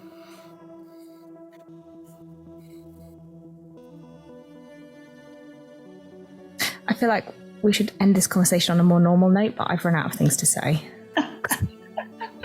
It's fine. I wish I could say that in real life. That'd be amazing. I was just thinking the same. How great would that be? Oh. Have you seen my cat? Yes. Excellent. An excellent cat. Good day. Good day. Yeah, exactly. I appreciate your company. All right. Well, I'll just chill out here for a bit. Do you want anything cleaned? I'm actually pretty good at it, as it turns out. I'm fine, thank you. We'll just sit there in silence. Now, we're going to have to go to break, folks. But if there are more conversations people want to have, we can have those after the break. That is totally fine. So, awesome. No rush. Take our time. And see you all in 510, everyone, where we will have more heart-to-hearts and maybe more. See you all in a bit. Bye-bye. Bye-bye.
We are delighted to be sponsored by HeroForge.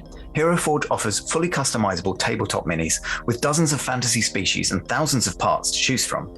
You can see all of the minis that we designed for this stream in the overlay, and they animate when we enter the combat, so look out for that.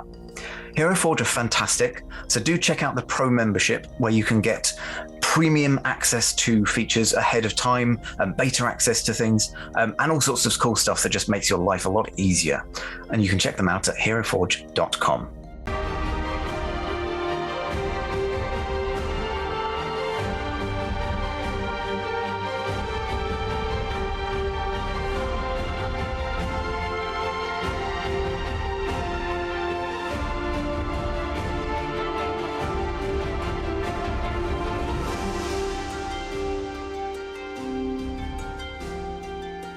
We are delighted to be sponsored by Ultra Pro. They make accessories for D&D, Magic the Gathering, and more. My favourite part of their collection are their figurines of adorable power. Here is their gazer. They also make other things such as deck boxes if you play Magic the Gathering. You can find all of Ultra Pro stuff at ultrapro.com.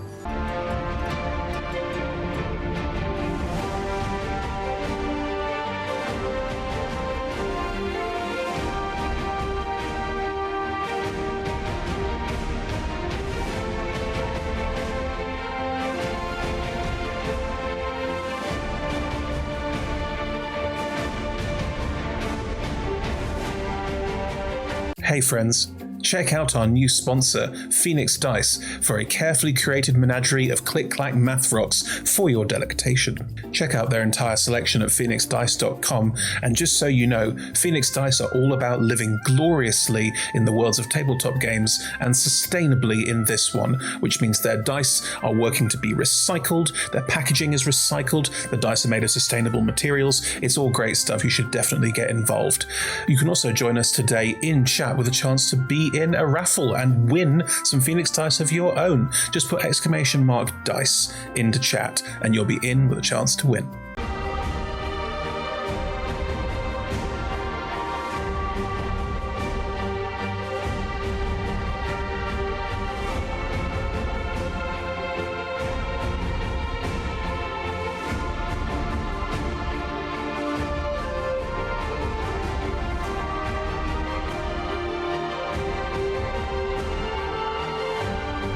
We are proud to be sponsored by Alchemy RPG. Reimagine your gaming experience with Alchemy. They're focused on creating immersive, cinematic experiences everywhere you interact with tabletop role-playing games. Playing a game, creating a world, streaming, watching live games, discovering new content. Look at all the cool stuff that they are doing there.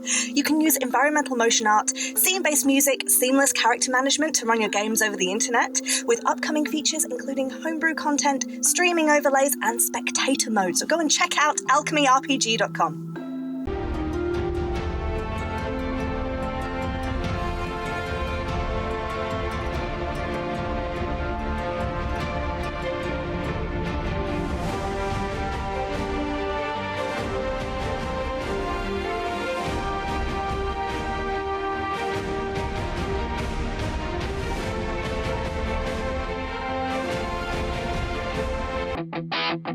Pick up your gear and open your chests. Throw on your armor and head out on a quest. Hey, hey, it's a brand new day. On the South Coast, your allies will help with blades and bows and magic as well. Hey, hey, heroes on their way. Fighting together against overwhelming odds. Fighting together in favor of multiple gods. Idle champions of the forgotten realms. Idle champions, adventure never ends. Idle champions, get your wallet there. Idle champions, you will say it again. Idle champions.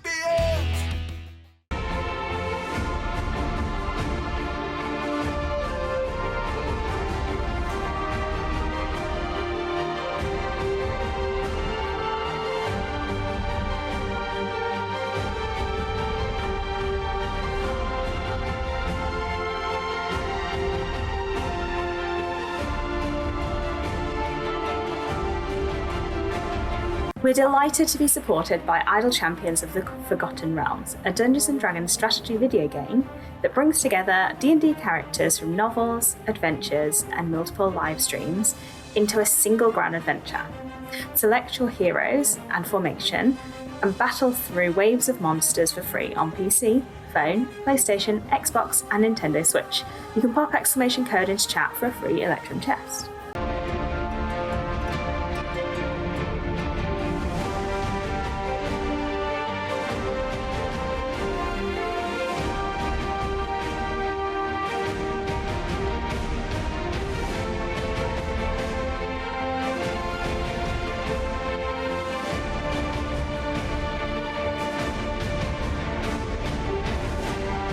We're delighted to be supported by Neverwinter. In Neverwinter, explore and defend one of the most beautiful cities from Dungeons & Dragons' Forgotten Realms campaign setting as it rises from the ashes of destruction. Epic stories, action combat, and classic role-playing await those heroes courageous enough to enter the fantastic world of Neverwinter. Neverwinter is completely free to play, so set yourself up an account today and pop !NW gift into chat for a link to a free gift.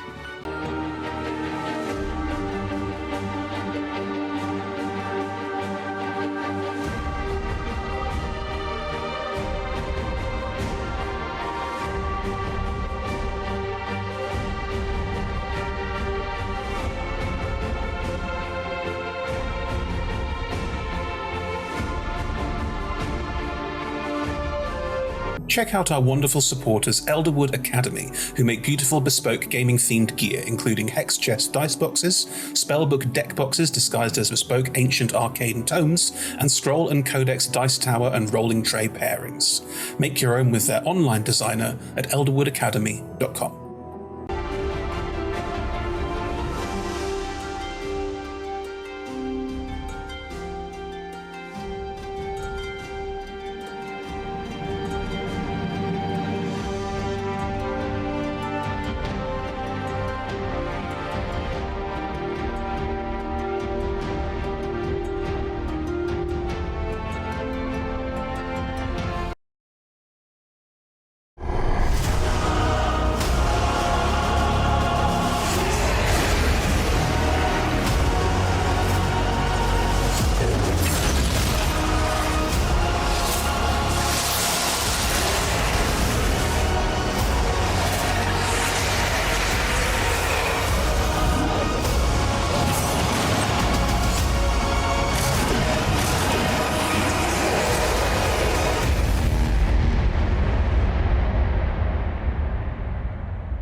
And welcome back, everyone. Hope you had a lovely rest and recuperation. For now, we're back into the roleplay hour.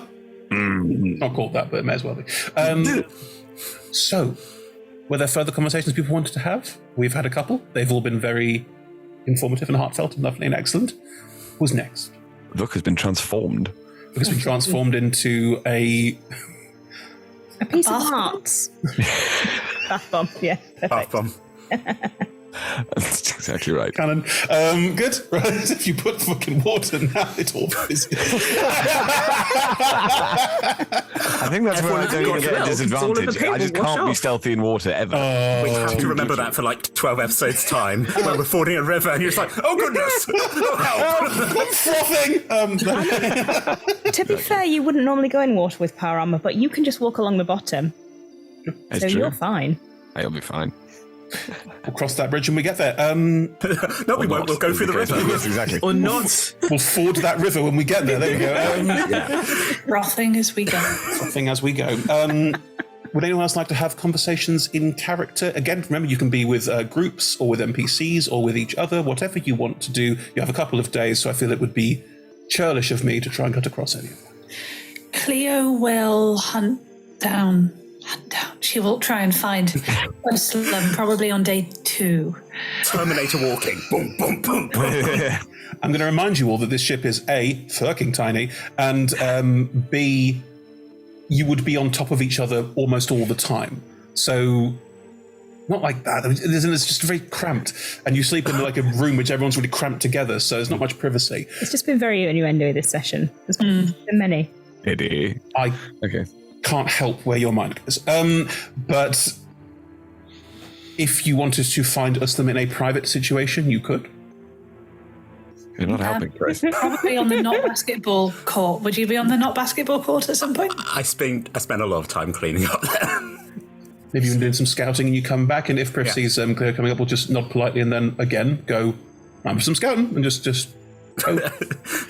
I think I sort of land. I'm like, oh, we turn it, and then turn around and Cleo's just there. I'm like, oh, hi. Hi, can I bother you for a couple of minutes? Is that okay? Yeah, no, what do you need? Karenna, are you here? No. Please, could you not be for a bit? Is that okay? Or we can go somewhere else? No, it's fine. It's fine. I'll go somewhere else. I'll come talk to you later, Karenna. Thank you. No problem. Definitely not here anymore. Karenna. Karenna likes to check in when I come back. And then mostly it's like, do you know any jokes? So I keep having to think of jokes as I'm flying around. It's quite fun for improvising. Yeah. Do you want to go tuck in a corner or? Oh, it's not. It's just you're very good at the cleaning, and it's my job to clean on the rota tomorrow. Oh, okay. Do you want tips or? I've never cleaned anything. Right. Okay. Because you always had people to clean for you? Yes, that's what the people were for. Right. You didn't intentionally make a mess so they would have something to do, did you? No, that's horrible. Good. It's because it is. I would try to not make any mess because then people would have to clean. No. I didn't think you would. Is that something I should have done?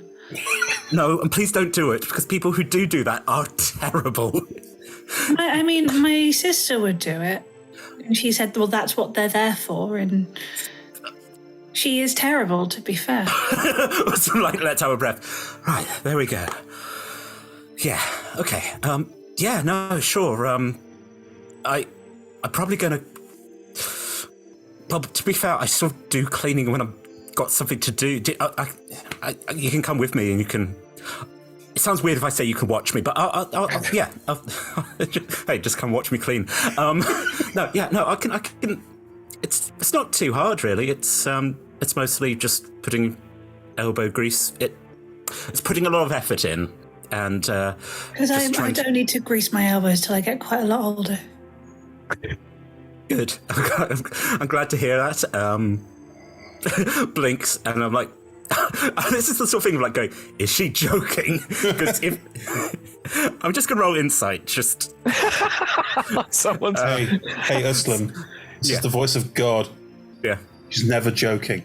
No, I don't. I think, like, at 17, I have that revelation, and I'm like, maybe I need to teach her some jokes when I land again. Just sort of land and go.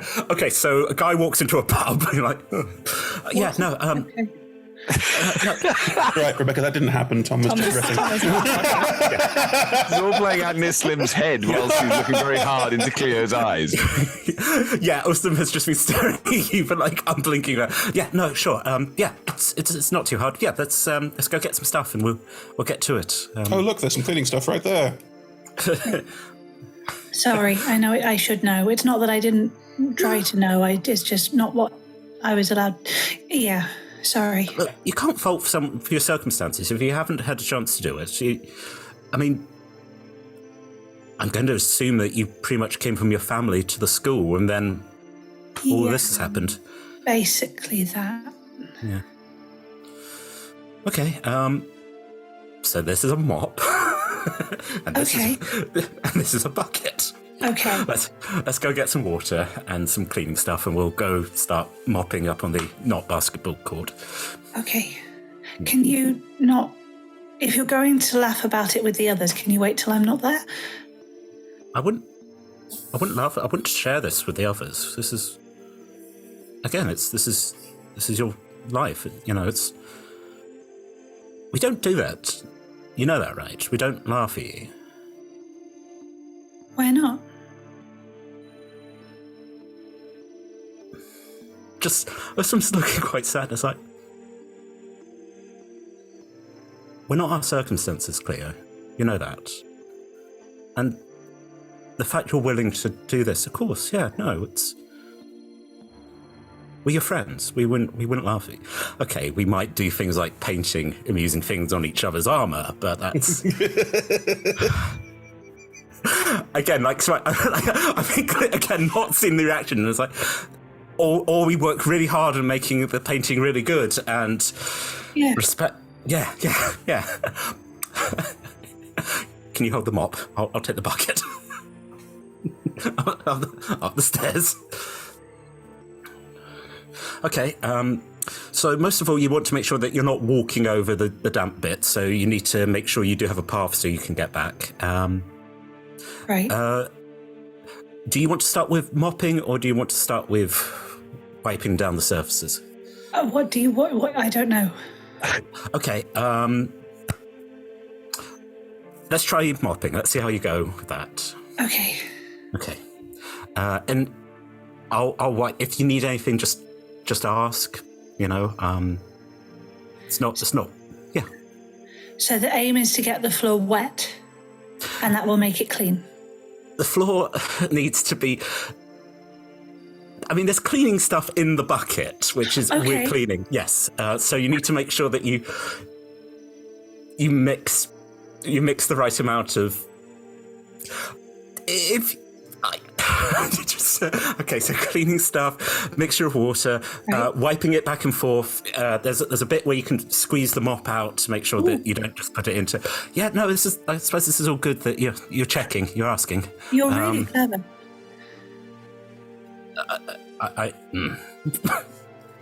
Thank you. So are you. Look at that. That's, sorry. So, how's today gone so far? I mean, we didn't really see much exciting, just sort of abandoned islands, but Okay. It must be nice to fly, though.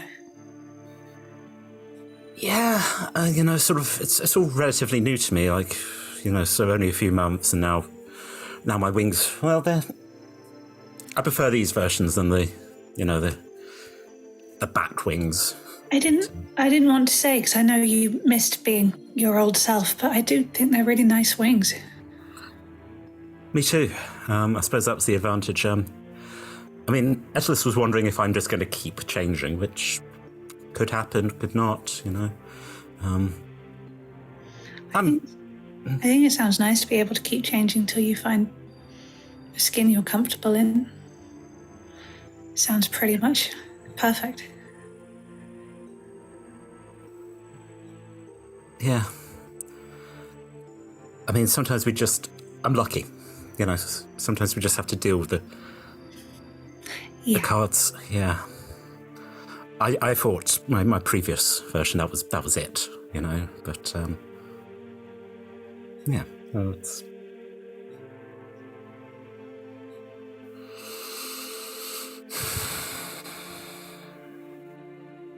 Do you want to go back? Downstairs? No.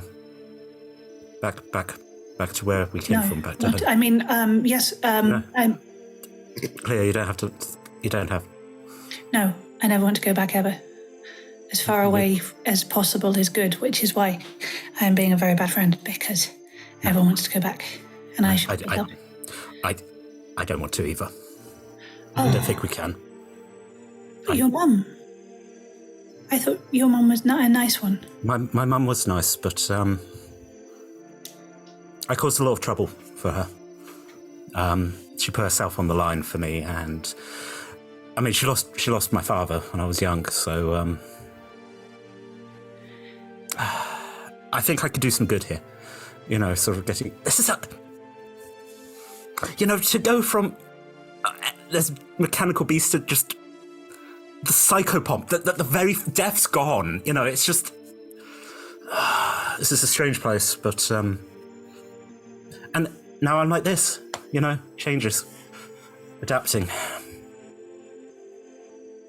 If you ever find out how to make other people completely change how they look, would you tell me? Yeah. I mean,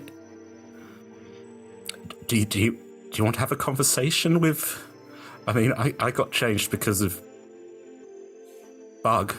Do you want to have a word with Bug? I mean, Bug's keeping their head down at the moment, I think. That's no. I can talk to them rather than putting you into the. I sort of had a lot of people telling me who to be and what to look like and how to behave. I don't think I want another one right now, if that's okay, if that's not rude. If you want me to, I can. Cleo, don't change for anyone apart from yourself, okay? I don't really know who that is, though. Okay. That's fine. Again, well, you're finding out. Okay.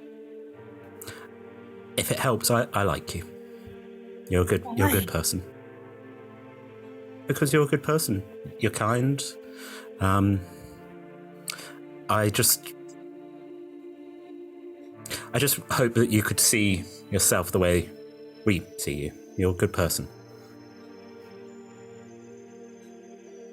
Wow, this is really dirty. Just Is the water meant to be black, like halfway across? Oh, nope. in the bucket or on the floor? No, in the bucket. It was clear, but then I used it to mop the floor, and then I put the mop back in, and it went kind of brown. And then I did it again, it went a darker brown, and then I did it again, it's gone a darker brown. Right. Okay. So that's a bad bucket now. We're gonna have to. There's like a drainer. Bad bucket. No, you didn't do it wrong. You're learning. Did I do it wrong? Did I do it wrong? I'm really, really sorry. Please don't stop talking. I'm really sorry. I put my hands on your shoulders. Like, I'm not going to stop talking to you. Okay, I promise. And yeah, me and you. Okay. Even if it's just the two of us stuck here, me and you. Okay.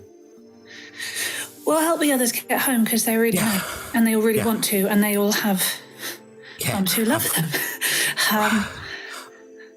Though it sounds like yours really loves you too. Are you sure she wouldn't prefer you in trouble to be back rather than... No, that was... I don't know. Sorry, I shouldn't have... Hands off. No. Sorry. No, sorry. I'm going to go deal with this bucket. I mean, I just learnt this recently, but... Think again. You want to shoot me? No, I don't want to shoot. I don't want to cause you harm, Cleo. Just... Okay. That's just because I'm... No, wait. It's not just because I'm useful, because you said that you liked me. So that's not just because of the intrinsic inherent value of my... Okay. No. The fact that you are useful is great. You can hit things like none of us else can. I mean, that hammer is a piece of work. I only learned how to do that, like, when I left home. I was never, it's not, suitable for Prince. Anyway, I didn't, what? Were you going to say princess there? Are you a secret princess, Cleo, that's run away from home? So about this bucket. I've read them.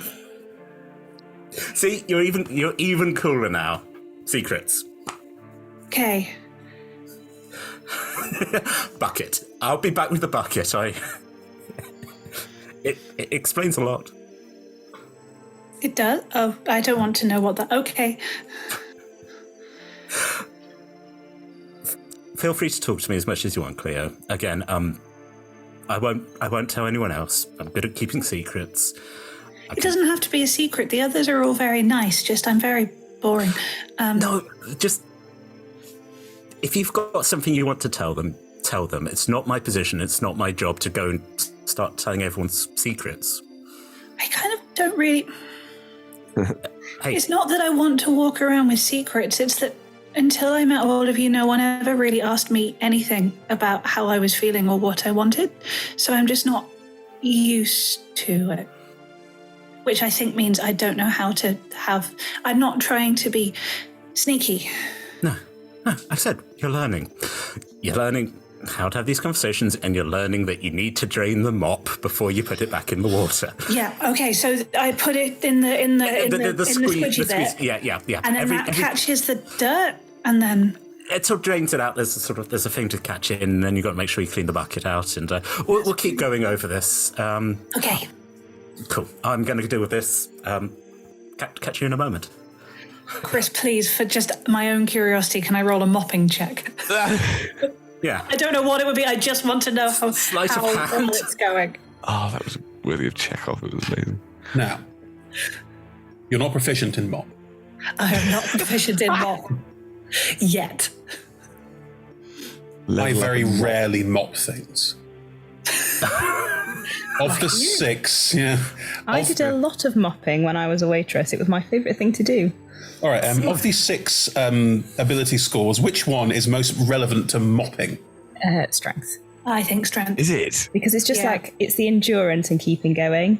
Yeah. Oh, okay. And if you don't put any weight into it, you're just washing the surface of the dirt. Then roll me an unproficient strength check.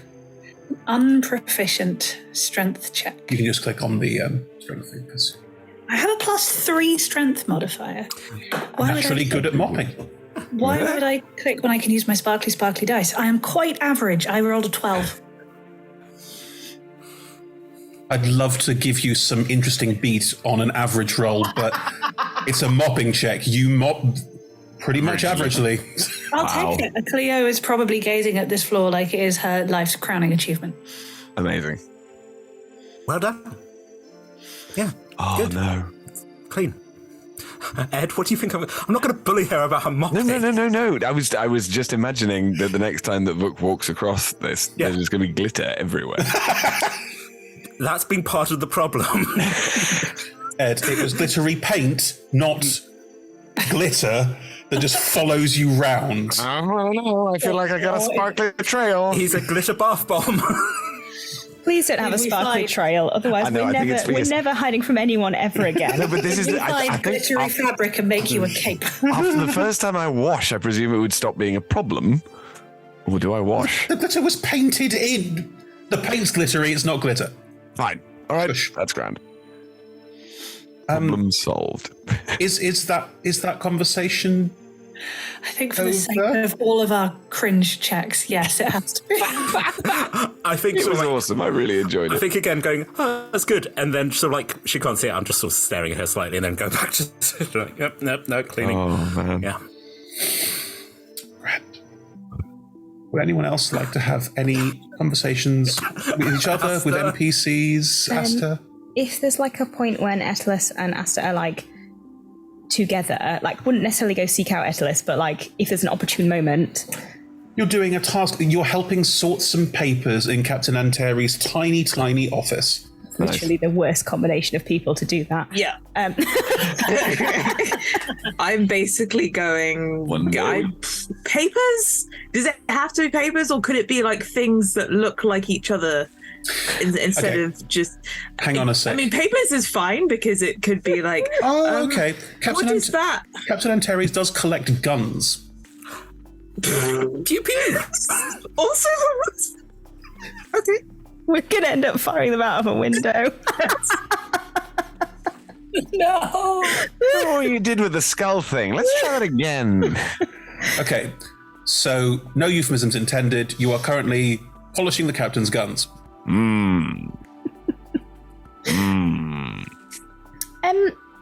Etelis. Yes? Do you remember when you lost Ustam's sword and then you felt really bad and then, like, I'm not actually sure what happened next, but... Yes. Right. How did you make it up to him?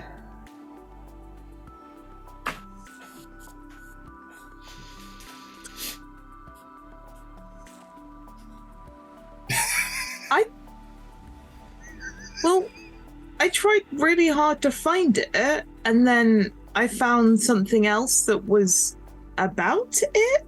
But you know that now that you say it, maybe I haven't. Oh. Maybe I haven't made it up to him. I'll have to ask him later. Oh, you're just going to ask?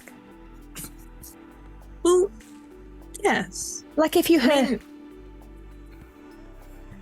If you hurt him, what would you do to make him feel better about it? For no reason. What, like physically? Yeah. Maybe emotionally as well. The math isn't mathing, but well, if I hurt him physically, I think I would just try and make it not hurt anymore, like fix it, or maybe I'd ask Vuk to help me fix it, and I would apologize and try not to do it again, and I guess see if there was anything that someone wanted me to do. Okay, that's good advice. Did you hurt somebody? Yeah, I hurt Uslam. Why would we be having this conversation otherwise? Oh, when did you hurt? What? Not intentionally, but like, you know, when I went sort of nuclear. Yeah. Well, you mean... So, you mean when you were glowing? Yeah. But that didn't hurt. No, but it did. It did hurt Uslam. Okay. Well... Okay, so... I think you didn't know that it was happening at the time, or you didn't understand that it was hurting at first. So I think if you just apologize, and I think, well, I mean, I understand that. So I think Uslam will, because Uslam is very good and very, like, is very good with things like that. I think... Do you think if I do that, then Uslam will tell Cleo that I'm not scary because she's been weird?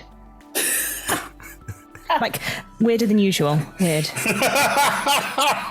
That's a damning indictment. So, the thing is,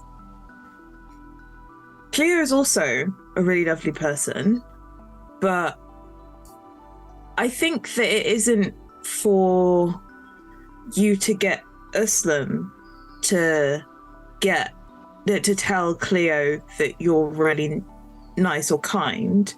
I think that you have to try and make it up to Cleo yourself. I haven't done anything to Cleo. Then why is Cleo avoiding you? I have no idea. She's weird. I mean, everybody's a little bit weird, and we're all in a very weird situation. Sounds like the start of a song, like they put in a musical. Everyone's a little bit weird.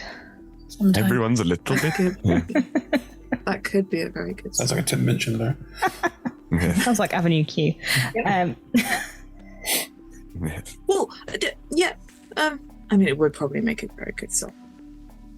No. Yes. Focus. So,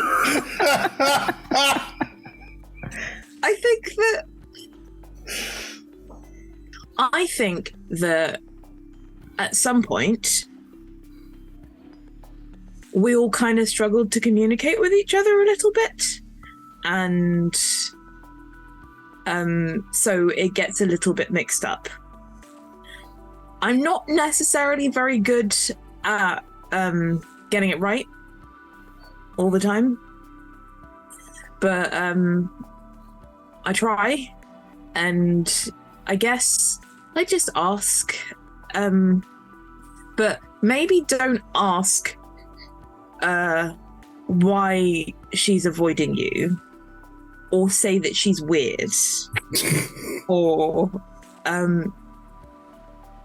that's literally everything I need to talk to her about. No, but you could be like, hey, Cleo, I'm not a terribly scary person. That's also not a good conversation to have with someone. Well, I mean, it could be. I don't know if it's right, if this is correct, but I get the impression that you think I'm scary. Is there anything I could do to make that not be a thing? Right. What if she asks for something that I can't do? Like, I can't promise I won't ever glow again. It's just not going to happen. That's true, but so why do you glow? Salmon says it's because Mum's an angel and I'm part angel. Prif says it's because I'm Godborn. So it's a part of you that you can't change. I guess so. I mean, I guess I could just not have emotions ever again. What a marvelous solution to the problem. I think that would. I mean, I think that would be bad, but I have a lot of emotions, and they're usually always. Always. Oh, always emotion.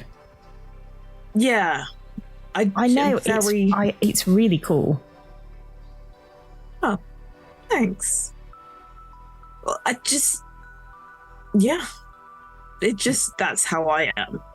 But I mean, you can't change the fact that anytime you have emotions, you glow, or can you? Does that? I don't know.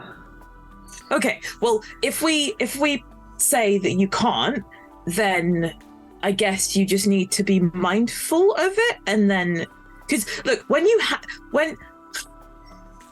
glowed, it didn't hurt me. I think you were stood further away. No, but I hugged you, and then I think you went glowing. Away. And look, I don't understand it, but there's some sort of thing to do with 6 seconds and where you're stood, depending on it. As far as what I can suss at the moment. Okay, so I have very limited knowledge. Maybe if you feel yourself getting emotional, just don't. You just say, push "Sorry, it back down inside I need a and moment," and step back. That's. So if it is a distance thing, then say, I need a moment, step back so there's the distance so people don't get hurt, and feel the emotion that you need to feel. But if you're apologizing or need to talk to Cleo about being scary because you hurt Uslam, and Cleo, maybe Cleo. I've not done anything to Cleo. Okay, not Cleo. Just say that it's the thing that you can't change about yourself, but you'll be more mindful about who's around you and how far away they are, so that people don't get hurt, and if they do, it's not intentional, but you will do your best to fix it. I'm gonna write that down. Do you think the captain would let us shoot these? I don't know, but I really want to. This is dangerous. Should we go ask? We could maybe do some target practice. Yes. I want to know what it's like in comparison to my bow. I just want to know what it's like. The captain's in the common room, which is literally there's a door. You can go straight through.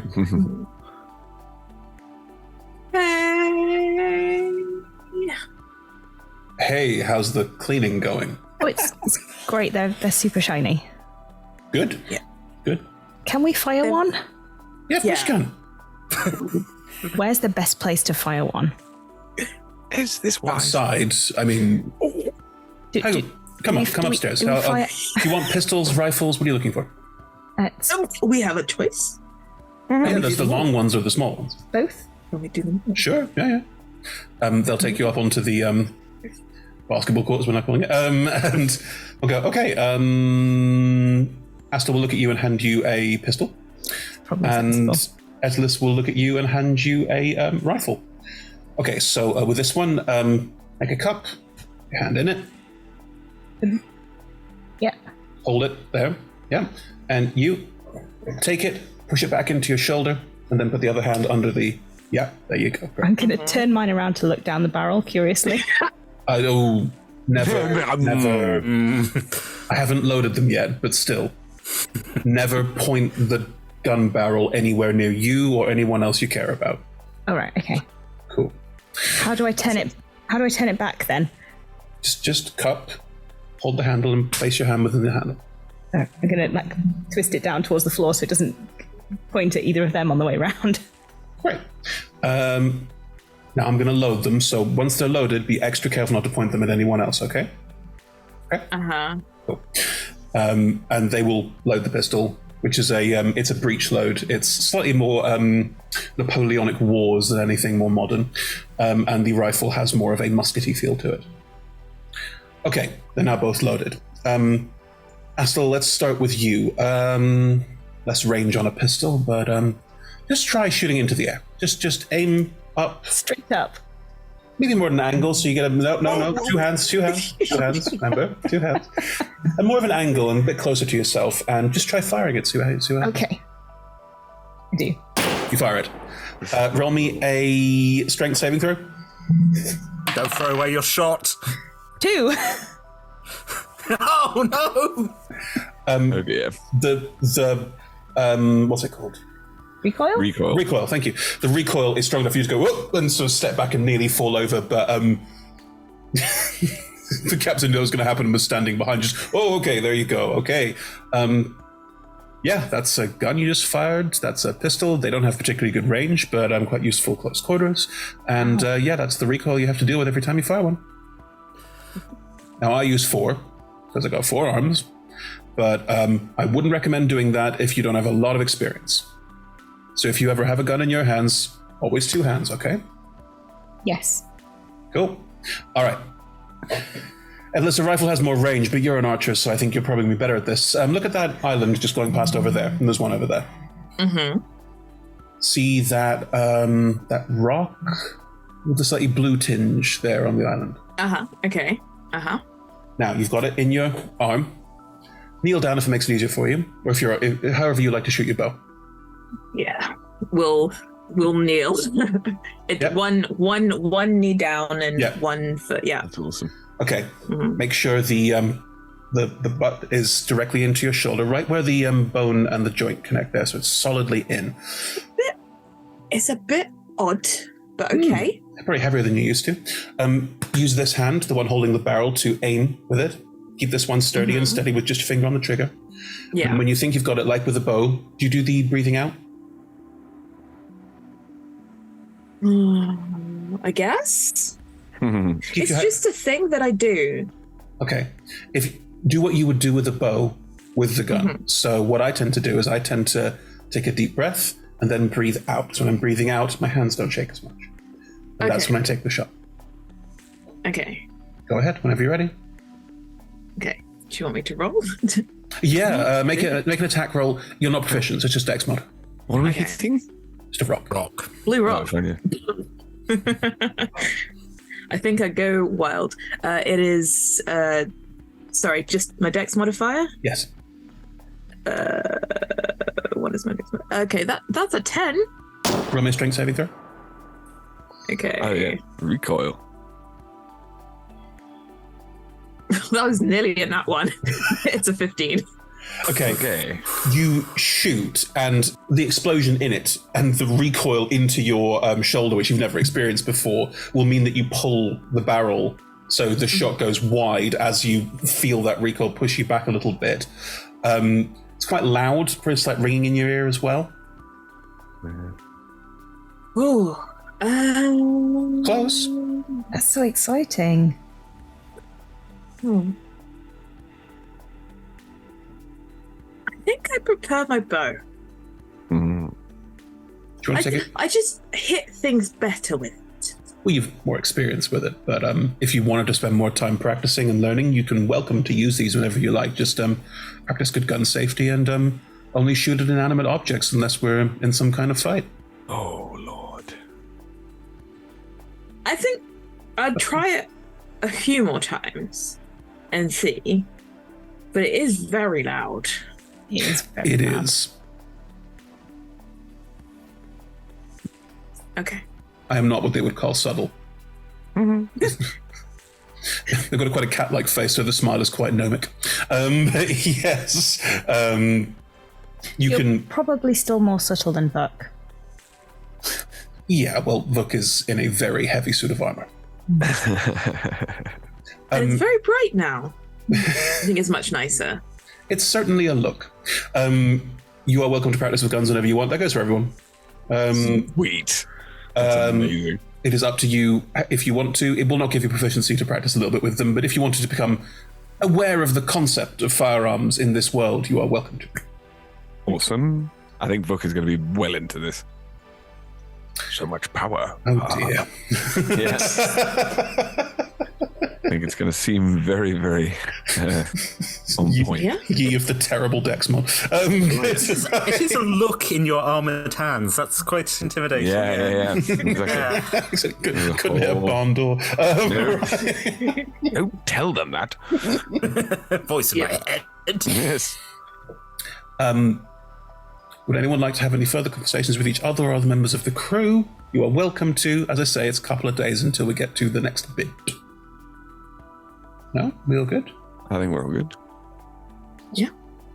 Then, after a couple of days of travel and doing some menial tasks around the ship and having awkward conversations with each other, eventually, on the third-ish day after you leave, you will, for the first time, hear a sort of, wherever you are on the ship, hear a sort of slight whiny, screechy noise, and then over a small, what looks like a metal circle on the ceiling, you'll hear a tinny version of Krenna going, Captain says, can everyone come to the common space where we can all have a chat? Thank you. Okay. Yeah, head off there. I can't imagine what I would have been doing. The rest of the crew, some kind of menial labour. The rest of the crew are already in, and with the rest of you in, it isn't a tight squeeze. It just, every seat is taken. Okay, so this is for the benefit of the five of you mostly, but just so we're all on the same page, we are about to go through the territory. I believe Haps told you about it. Yeah. Mm-hmm. Okay. Now, we've been traveling in the territory for a couple of miles already, but usually it's very hard for them to know there's even a ship here. They tend to move around. They don't tend to stay in one place for too long. So far we're not been too worried. However, we're about to go through an area which we could go around, but it would take a long time. So we're just going to go through. What we're going to do to go through it is we're going to speed up and go quite high, and then we're going to cut the engines. We can extend the wings a bit further from when the ship used to be sailing, and then we will try and glide through an area where there's some islands quite close together, where the Terra like to ambush people. If we're lucky, they won't see us, won't notice us at all, and we can go on with our day. If they do see us, Karana will fire up the engine, and we will go as fast as we can, try and get out. We've done this a few times before. It's usually okay. We only really get stopped about once every 3 times we travel through here, and we can usually defend ourselves quite well. They're not dangerous, but I don't want you to feel like this is some kind of terrible ordeal. On the other hand, they will kill you if they get a chance. So. How many times have you gone through unscathed up to this point? How many times has it been since you had an encounter with them? We fought them off last time. On the way here. Okay. If there are any of them in any kind of flying craft, aim for the person, not the craft. They're often much less well defended, and without a pilot, the craft is useless. Right. Mm-hmm. Yep. Would it be terrible to steal a craft if the opportunity arose? Those craft are not, what the craft they have access to are not designed for long journeys. So we'd have to tether, and then the craft would have to probably be powered. It's more trouble than it's worth. If you want a ship of your own, we can show you people on Ulan who have access to that sort of thing. But this isn't the way to get one. Let's get one of those. These are people who spend most of their lives moving from small island to small island, making small jumps. Cool. If you're outside during this, do be careful. There are some of them who like to pick people up and throw them off, things like this. on the balustrades around the outside and on the top deck, there are hooks where you can attach yourself to the ship if you want to. I'd recommend that for anyone who doesn't have a way of flying. If we do reach a situation where we have to leave the ship, then I have the ability to make everyone fall slowly. So if it worst comes to worst, that is what we will do. It really is worst come to worst, though. If the ship is in any way salvageable, we're going to fly it out of there. Because we do not want to go below the cloud layer. The wastes are not anyone's friend here. Yeah? Cool. Okay. Then, can I ask you all to prepare yourselves, be ready, and Karena, when you're ready, take the ship up as high as you think it is safe, and then we'll try and sail down. Okay. Okay. If you want advice on where to go to be in a good position to do what you do, then ask. All right. Where should I have some ranged things, but more the hand-to-hand person? You don't want to get into a fight on the catwalks. They're not very wide, and if something goes wrong, you fall a very long way. Best to be on top. All right. I'll do that then. So, on the catwalks, there's a lot of wind, yes. And I mean, I've done some practicing, but it's still it's harder to judge the direction that the arrow is going to go in. Yeah, I'd stay on top for you as well. Okay. Their targets are the ship. They want to take the ship, so this space will be one of the areas that they target. However, if you're on the top, firing, shooting, making noise, and fighting them off, then they are more likely to aim for that because people. I'll be down here. I can defend this area very easily. Has a bandolier on with multiple pistols and a rifle on the back, so I'm not too worried about that. Priff will be up there with you. Haps will be in here with me, although mostly just healing if needed. And Karen will be piloting, obviously. So all of us on top is what you're saying? I think it probably best, yeah. How close do they usually get?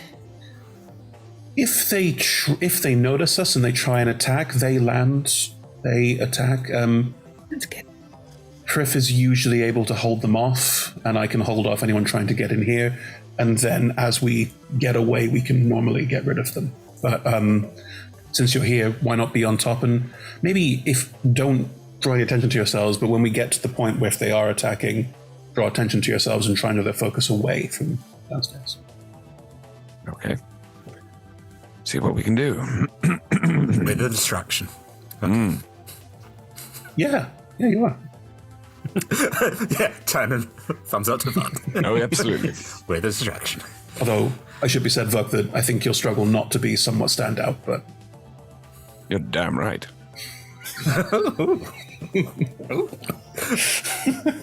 Sassy Vuk. Sassy Vuk. Never happened before, never happened again. Okay, well, let's all get in position. Good luck. Priff will stand and go. I'll be coming up with you.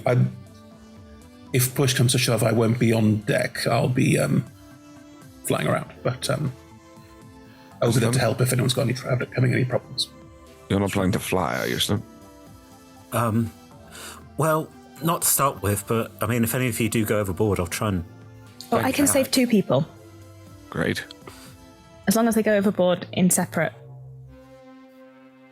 Separately, yeah. Not at the same time. I don't think anyone's planning to go overboard. Let's cross that bridge. Well, get back on that you ship are when it comes. welcome to. There are clips around the side. You're welcome to attach yourselves by rope, so there's little chance of you falling, or if you fall, you are still hanging on, if you will. Vuk is going to try and attach himself to 2 if he can.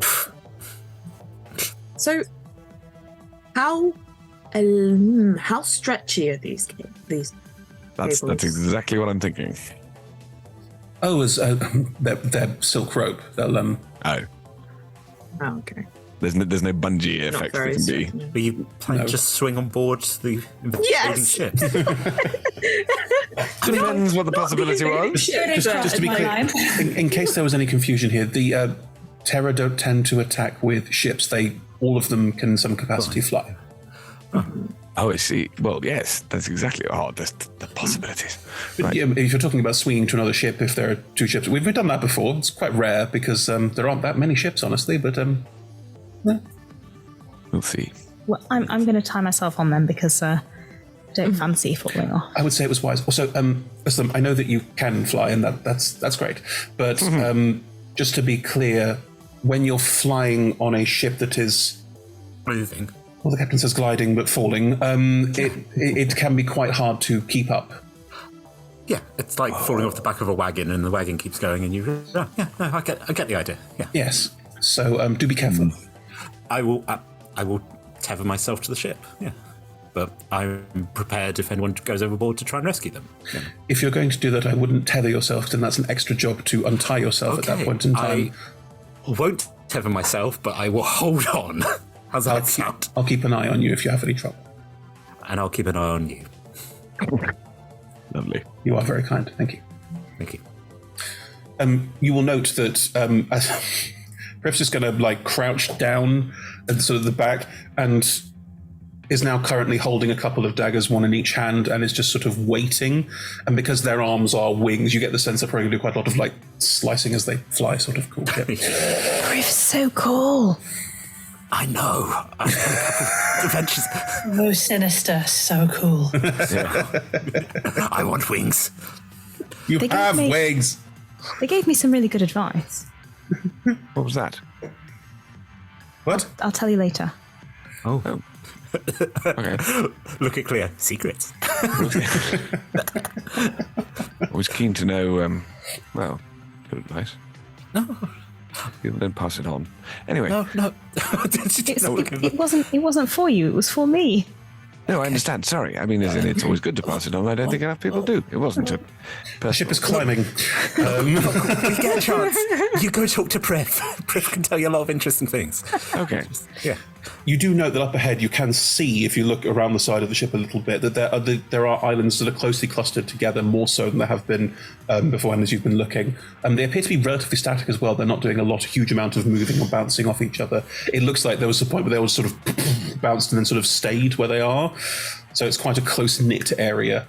You can see that some of these islands seem to have sort of ropes swung between them and stuff like that. You can see why it makes sense for people to... people who fly and don't use ships necessarily to be in places like this. But yes, the ship will climb up to a point where you can see it's quite a low angle below you. And as it reaches that point, you will hear the engines just wind down. And as they do, you can see that the wings will extend out slightly and almost billow slightly as the material, because it is material, they're not hard wings, they're material, will flap out slightly as you get that slight pit of your stomach feeling as the ship starts to just crest, and then it is falling. However, as it does, it will catch on the wings slightly. It will glide. It is fall gliding more than just gliding, and you can feel like it is moving around you. Your stomach's in your mouth, definitely. It's your choice whether you roll a con save or not. I'm not going to force that on anybody. Oh, I think Dick Rook definitely is going to. Give me a moment. I think Master is just... I'm used to plummeting, so I'm probably just here we go. I'm gliding. Atlas is like Tarzan. 6. Astra's having a great time. Look, it's like... Well, now, actually, would it be? I think this is just a habit, because I don't think there's going to be anything left in the stomach, is there? You still eat. You eat. Oh, fair point. Because the suit needs the energy, yeah. Yes, of course. We just feed you applesauce. This is the point where Vic remembers he's not been to the loo in days, and it doesn't seem to matter. I didn't need to think that through. I like to think that's what the con save fail is. It's just that realization. I've not pooed in days. How strange. Anyway. Good. The fact that the last thing Vuk said is we should probably all share information with each other, and then it's like, I haven't been to the bathroom. My dude, shut up. Now is not the time. What? Honesty. Honesty. Okay. The ship is falling, gliding. Okay. Down towards this group of islands. You can tell from the angle that the ship is taking, and you can tell from the way that it is moving slightly, that there is still some slight, probably some kind of rudder being used to, inch it left and right, or what's it called? Pitch it left and right. Pitch mule, yeah. Yeah. So you can see how it's aiming through this bunch of islands, where you can see there's a sort of passageway forming. And rather quickly, you are moving between these different islands at quite a pace, it must be said. This is quicker than the ship has gone, because it's basically falling. As you do, can you all roll me stealth checks, please? Oh, you're kidding. All right. No. 19. Mm-hmm. Ooh. 22. Right. Nat 1 for free. Oh, you're kidding. Because hang on. But it's a flat roll because I hit the It doesn't make it better, Tom. I'm just saying it's not a disadvantage. I didn't roll a 20 and a 1. I got a 12. Not bad. Yeah, it could have been worse. SLS? Sorry, I thought I had said 18. 18, great. Nice. Now I have to roll for the ship as well. Stealthy ship. The modifier's not good. Oh no. It's a big, yeah. I mean, they've done everything they can to make it as quiet as possible, so there are all sorts of mitigating factors, but it's still a fuck-off massive hunk of metal. With the balloon on top. Yeah. Oh, that makes sense. Sound good. Tom, how does Ustam fail a stealth check on this manner?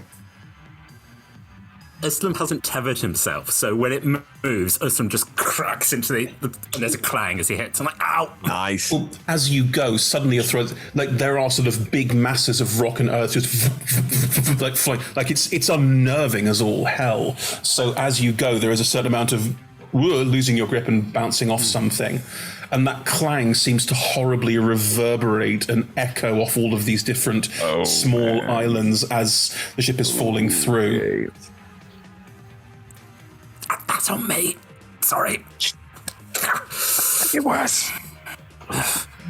You're point of book you're okay. Theo ties herself to the ship. Can I just confirm who is tied to the ship and who is not tied to the ship, please? Tied. Yeah. Is tied with a long length of rope. Yeah. The open space up here is large. It's a 50 foot by 50 foot square. And I will allow that your rope allows you to travel the entire length and breadth of this space without going onto walkways. If you want to go on walkways, you've got to untie yourself. That is your choice. You will hear a sort of faint shout. Mm-hmm. And then more shouting. And angry hollering and screeching. Is this the point when we start making noise to be the distraction? Priff will look around and go, they're not close enough. I think it might be now. Right. Oh, well, Uslam, what were you thinking? I'm sorry. I'm drunk.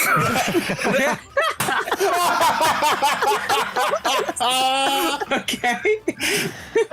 As you start shouting, you will hear beneath it the faint as the engines start firing up again. And as they do, you can feel the whole ship just suddenly start to slow. Instead, you've all got a sense of your stomach going into your pelvic floor.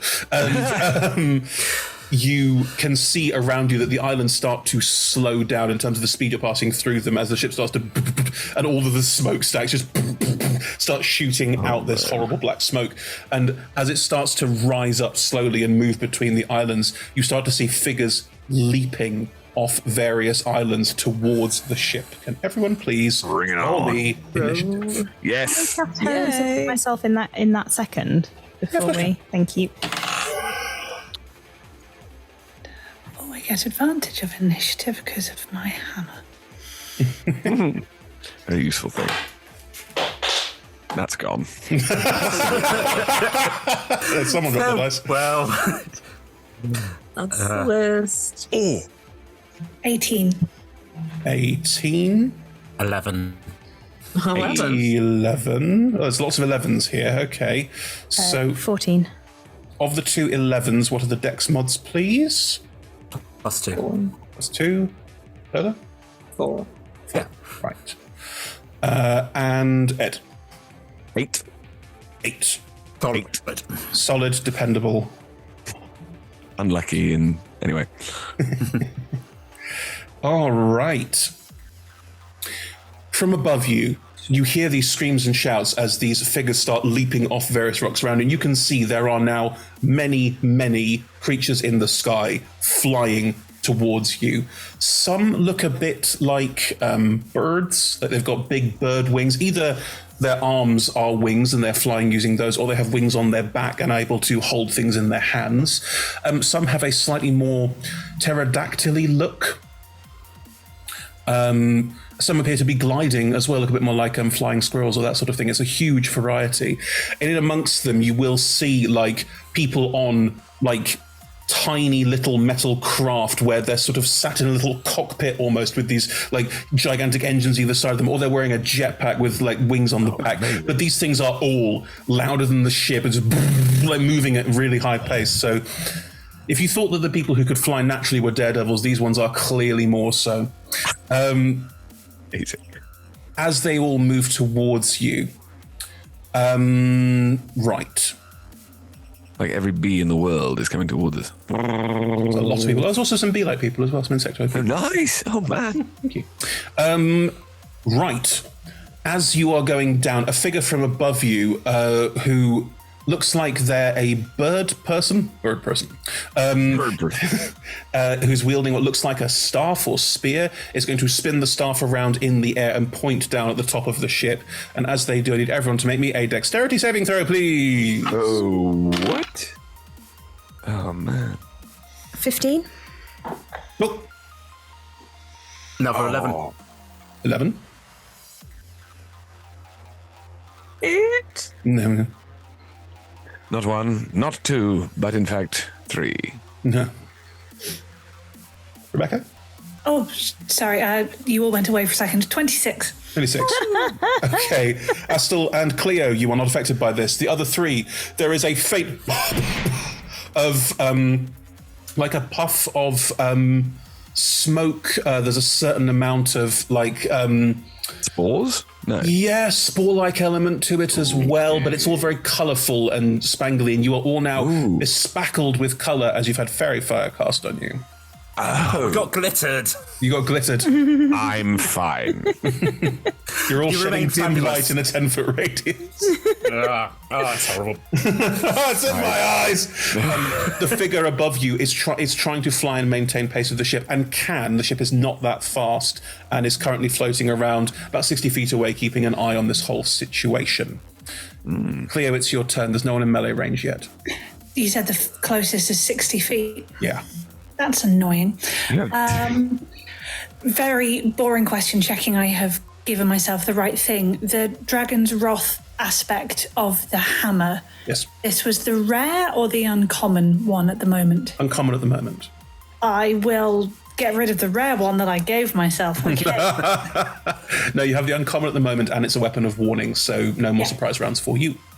I will move. I will climb the net, so I am close. I'm tied on, but I will climb up so I can be as close to the ones flying as possible. Okay. And I will, as a bonus action, cast Blade Ward. Yep, no problem. Nice. Then am I okay to hold my action until something gets in range? Yeah, no problem. Something gets in range. It can be 20 feet or 30 feet rather than melee. Because I'm a 3rd level monk now. What? I have my dragon's breath. Oh, of course. Yeah, fine. I'm fine with that. I'm also fine with you using your held action to, for example, leap off the side into something that's landed on the top. I'm not going to be difficult about it's not within 5 feet of you, so you can't hit it. Who cares? Brilliant. I will wait for you to tell me that I can go, and then I will hit things with. That is fine by me. Asta. Oh, still nothing here. There are creatures all around you. They're currently like 100 feet away from the ship. The only one who's gotten close so far is the one about 60 feet away flying above. How fast does it look like the ones that are fly? Was in all of them. Yeah. They all appear to be faster than the ship, because the ship is slow.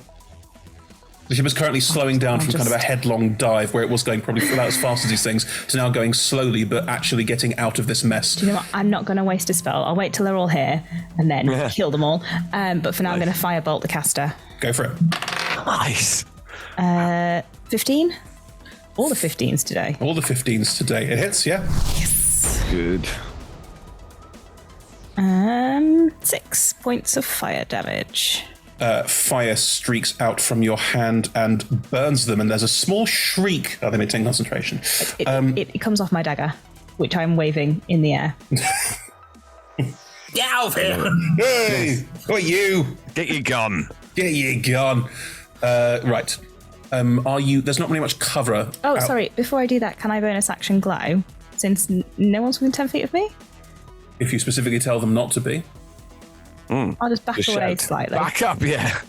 Do what Edlus just told you to do. It's not rocket science. Yeah, but I don't need them to do anything. I can move away. I'll move. Fair enough. And Oh, then, no, not again. that means that one gets an extra 2 radiant damage. Yeah, that's fine. So you start glowing, and that glow affects your fireball, which gets a sort of like small. It's like a almost like a piece of it is taken from me. And motes into it as it spins up and goes. And Yeah. Yeah, great. Lovely. Cool. No one get within 10 feet of Asta. You're fine until the end of my next turn. The fire starts.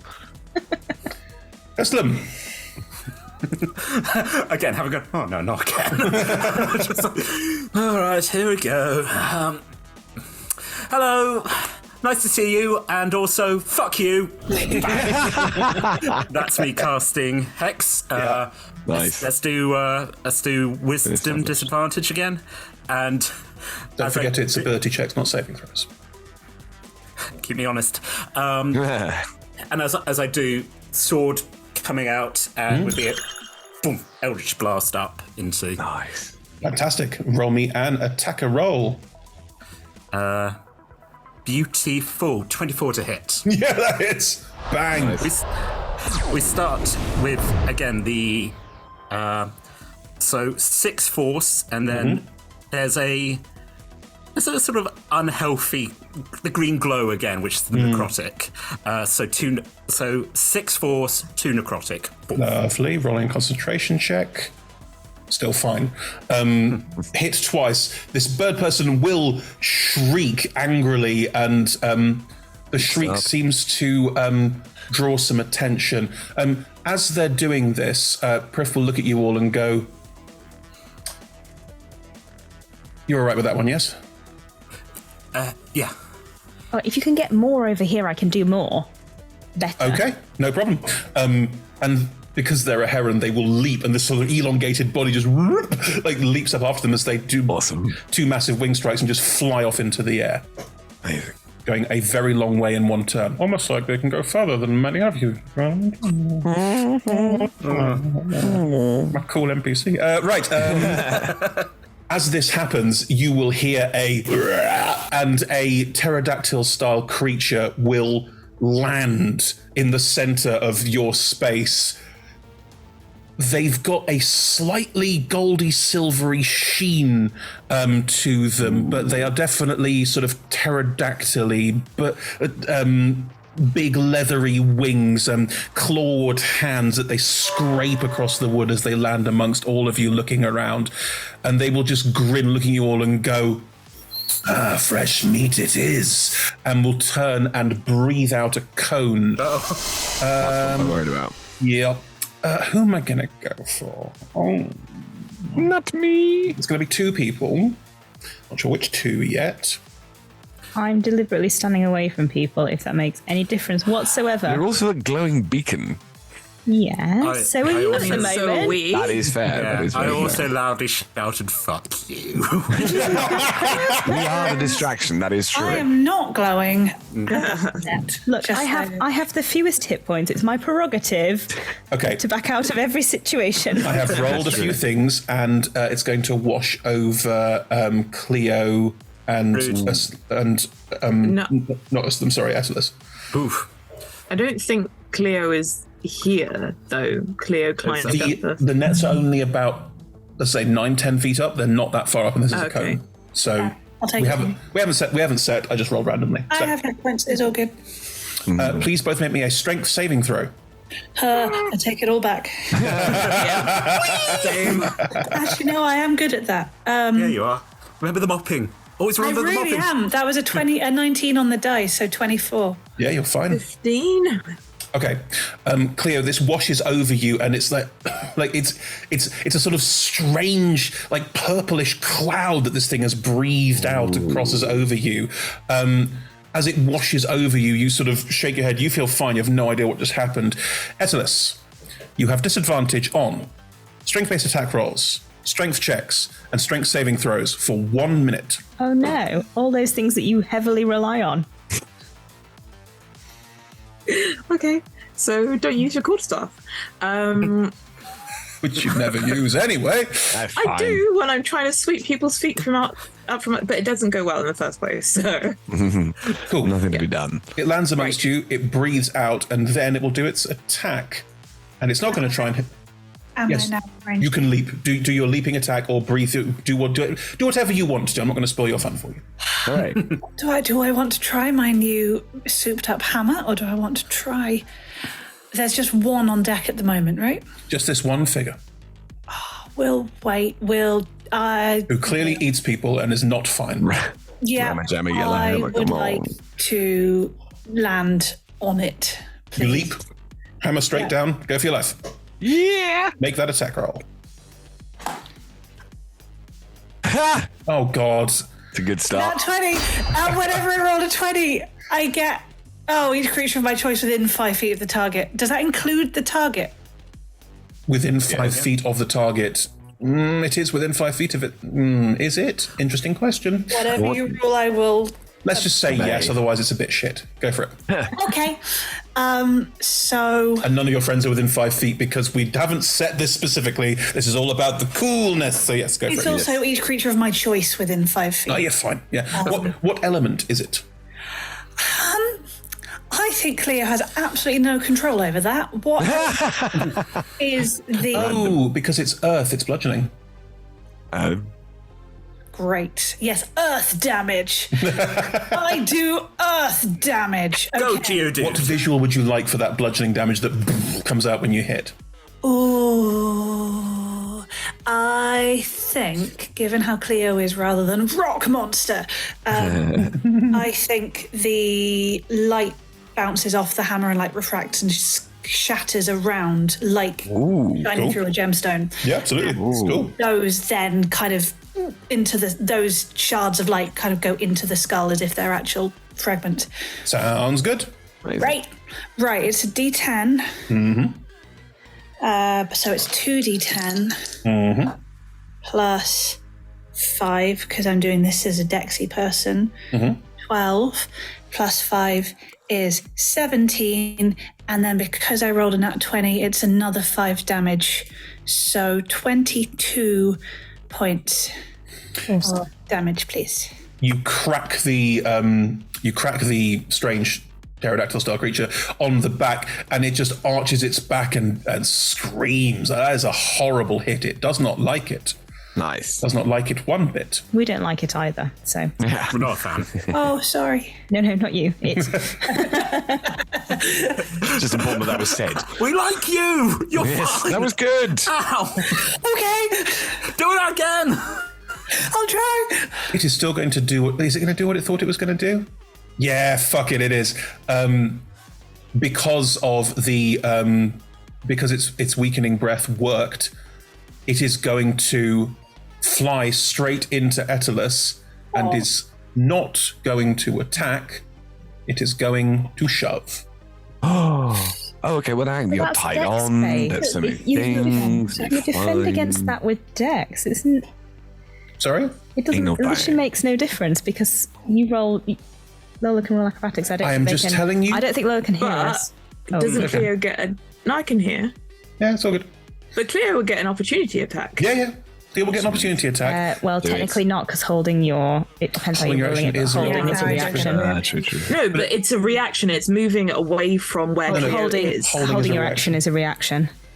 Oh, Yeah, right. it's rubbish. It's the worst Yeah, roll. quite annoying, But- No, it is doing what it does, which is always it's the best thing to do, which is knock people off. Oh, yeah. And the weakening thing makes people fall more likely to fall off. Nice. It doesn't know that you use Dex to try and avoid grapples. It's not the point. It also can't see that I'm tied on. Apparently. Oh, that's not a problem. You kidding? Just keep shoving. It's got talons. It doesn't give a shit about that. All right. Okay. Cool. Let's have a Okay, contested grapple, please. Mm-hmm. Right. Acrobatics. Yes, please. I probably shouldn't be rolling. Oh, that's a natural 20. I was going to say I shouldn't roll on the Beyond, but Fine. it's a Absolutely 24. fine. 24. Natural 20. It will fly straight into you, and it is bigger than you. It is quite tall. It's about as tall as Vuk, and it will try and bowl you off your feet, but it doesn't achieve that. How do you want to stop it from doing that?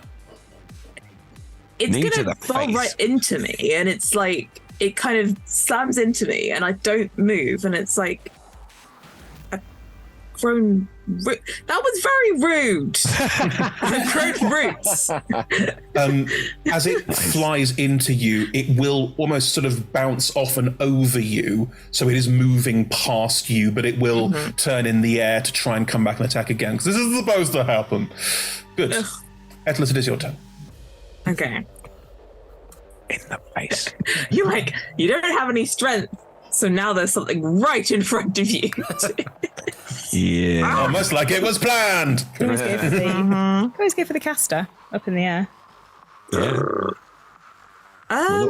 Was somebody right there? Will that not provoke an opportunity? Anyway. No, not from shooting. No. Sorry. Yes, You can still go, don't like the look of that one. right there. Read Right, so what does it do to my strength? Sorry. I've still got it open. You have disadvantage on strength-based attack rolls, strength checks, and strength saving throws for 1 minute. Okay. Well, I guess it's so close to me, I can't hit it with the bow. I know, it's a real conundrum. Yeah. Well, I'm just gonna use 2 hands and roll at disadvantage. Okay. With the quarterstaff. Do that. Kind of like my bow is kind of let go of the bow, which kind of swings to the side because it's sort of attached, and grab the quarterstaff and try and give it a whack. Okay, go for it. With disadvantage, please. You feel weak. Yep. It's a 1 and a 2. Bloody hell. Gentle, like. I think you're taking Rebecca's anti. You take it off your back and you sort of flail out of it, and you do impact it, but it just laughs straight in your face. It does not give a shit because this is exactly what's supposed to happen. So rude. Very rude, and I don't like you. So I'm gonna. There's no point me hunters marking it, but right there, right next to me, right there. I may be rude, but you're meat. All right, good. Oh, shut up! Oh, that one's gonna die. You can't come to any of our birthday parties. Yes, I'm like, I don't think that was ever on the cards. I'm okay. Good. Well, it's not now. Cool. There's literally nothing I can do. Okay. Are there chances to save against the weakening breath later, Chris, or is it just it's permanent now for a minute? Oh, good point. Repeat the saving throw at the end of each of its turns. There you go. Roll Oh, again. its turn. So I would have got one before I did mine. No. A creature can repeat the saving throw at the end of its Either of its turn. Okay. So you're welcome to roll at the end of your turn to see if you are still weakened. Okay. What is it? A save against again? Strength. Strength? Yeah, it's an 11. It's worse. Yeah, mate. Game. I'm assuming its DC is higher than 15. So definitely didn't save. Good. Right.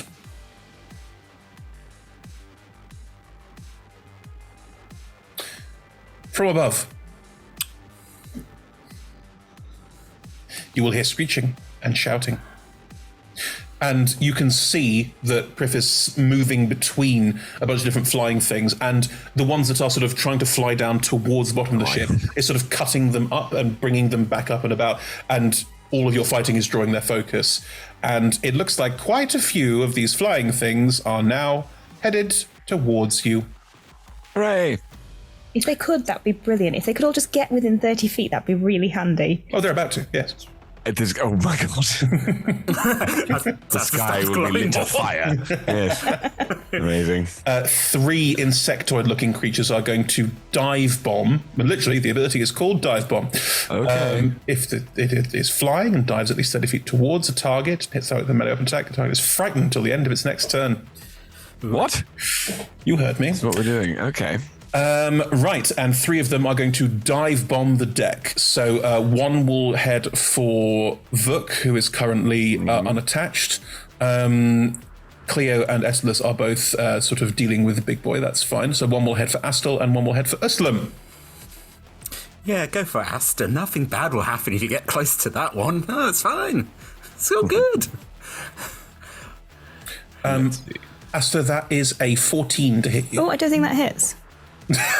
No, my AC is 16. Unbelievable. Whoopee! Whoopee! It comes flying towards you. Do you just sidestep? Yeah, I think so. Oh no. Boom, it hits the deck quite hard and bounces near you. Does it take damage immediately? How does your thingy work? No, it's at the end of my... or maybe it's when you first enter it. Is it when you first enter it on the turn? Hang on. This is important. At the end of each of your turns. Okay. End of each of your turns. Yeah, so it still has to still be be there. And you go and give them a hug. I think as it lands next to you, it'll go sort of...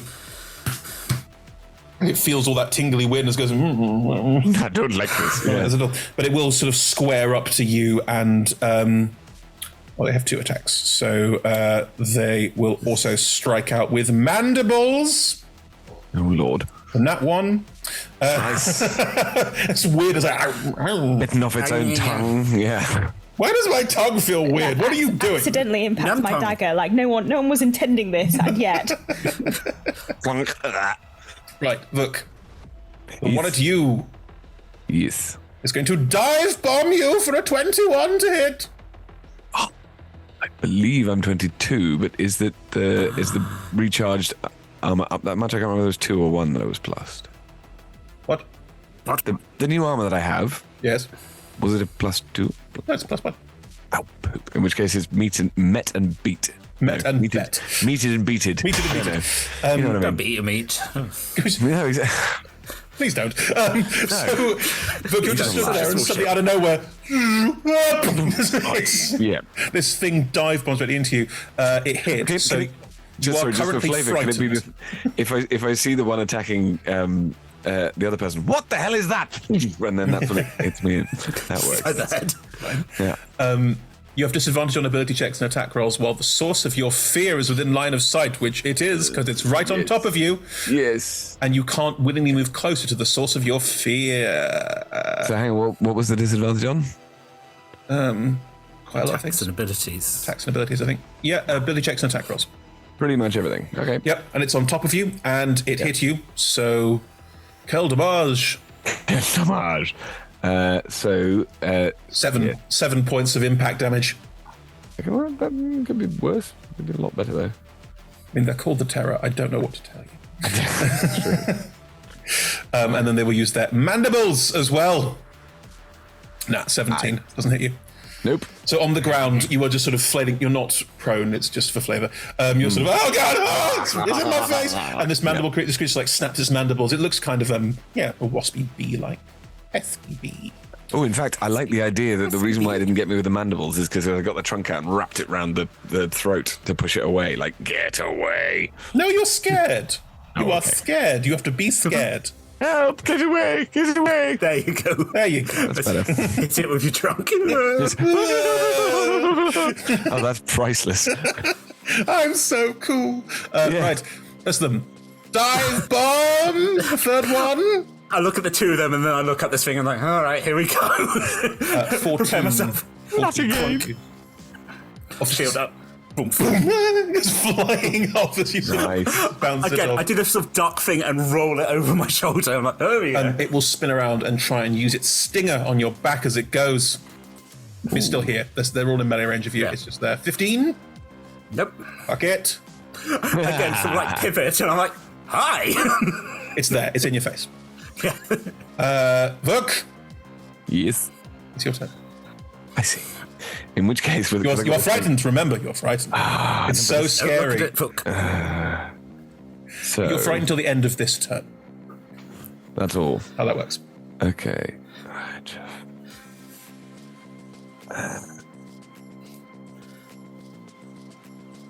Well, I could. It's only just because I feel like. Yes. If I'm frightened, I can't. Well, I can make an attack roll, but it'll be a disadvantage, right? Correctly, Correctington. Okay. Correctamundo. No, that's not helpful. While this is happening, you can hear the sound of gunshots below. Ooh. Okay, this is going to be fun. In which case it's just will you desist thing, and they'll try and do it. And they'll try and do it. I feel like you're not capturing the fear of this moment. Sorry, please. Yeah, make it sound more like you're wetting yourself out. That's good. Also, on the plus side, if you are wetting yourself, it doesn't matter because the suit just absorbs it. Blow pad. I'm gonna try and do inflict wounds. On it. Spooky. That is a spell attack roll, so it's disadvantage. This is why I don't think it's going to work. But to be honest, I don't feel like there's anything else that sort of. Do it. It feels like it would be the reaction. Do it. Come on, baby. Unlikely. Oh well. Okay. So the first one's 20. The second one is 15. Yeah, you reach out, flailingly grab it and inflict some wounds. Well, I think that's the. Well, I guess it's probably the trunk again. So now, hang on. How is inflict wounds going to work? Ow! So no. Oh, my eye! Who throws a shoe?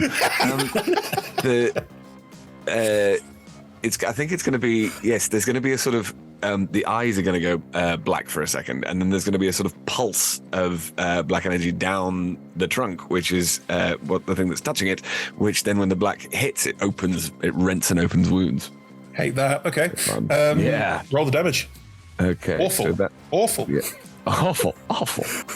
That is. Oh, sweet cleric, y'all. That is 26 damage. Bloody Nora. That's quite startling. Inflict wounds is a good spell. That's worse than being hit by a giant hammer. Yeah, apparently. With a natural 20, I am upset by this. Ed, you're gonna kill it in one. Amazing.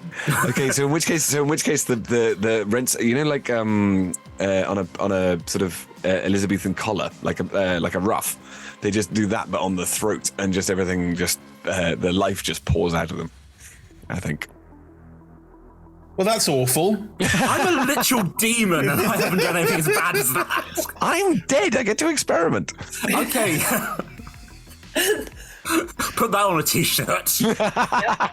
There's dead bodies right there. So it is quite insectoid, so its skin is quite chitinous, but the chitin will split and crack, and where it does, it just... The hemolymph. Oh, lovely. Yeah, okay. It's less blood and more hemolymph, you are correct. Yeah, it's nice. a browny yellow liquid. Yeah. Bugs don't bleed. Good. Well, they just don't have a separated... It doesn't matter. Oh, no, actually, but also... It's fun if they don't bleed, Em. I know you're a biologist, but come now. But at the same time, also, I'm thinking that actually, because what it is going to be is it'll be the thing of the trunk going out and going, and then because this has just happened, it's like... You do stop being scared at this point as well, yeah. That's better. And then stand up and do the you don't need to. The falling over thing was just flavour. You are still in the same place that you are. If you want to move to one of the other ones around here, you are more than welcome to. There's one on Astel, and there's one on Uslam, and there's a big, mean-looking pterodactyl-y one that's currently menacing Atlas. Who's got weird purple sort of glowy smoke floating around their face. Nice. Can I still do because it's a bonus action and it's a cantrip, can I still do Shillelagh? Yeah. Excellent. In which case, yeah, Shillelagh comes on the stick, and I'm going to run towards the one with Slim, I think. Cool. Okay. By the way, Internet, I'm aware that the whole cantrip bonus action thing is a you can't do that one. If it only applies to one spell, I do not give a shit. And it is, well, that's all. And if it's that one spell, what the fuck, Internet? No, I'm done. I don't care about that. No, Right. you can't have a cool stick. You can have a cool stick. I don't see the problem. Right, so you run over with your cool stick to try and help out Liston. That is fine by me. Yeah. Hey! Yes. Did you just trumpet on your way? Yes. Yes, I did. Lovely. This is what happens.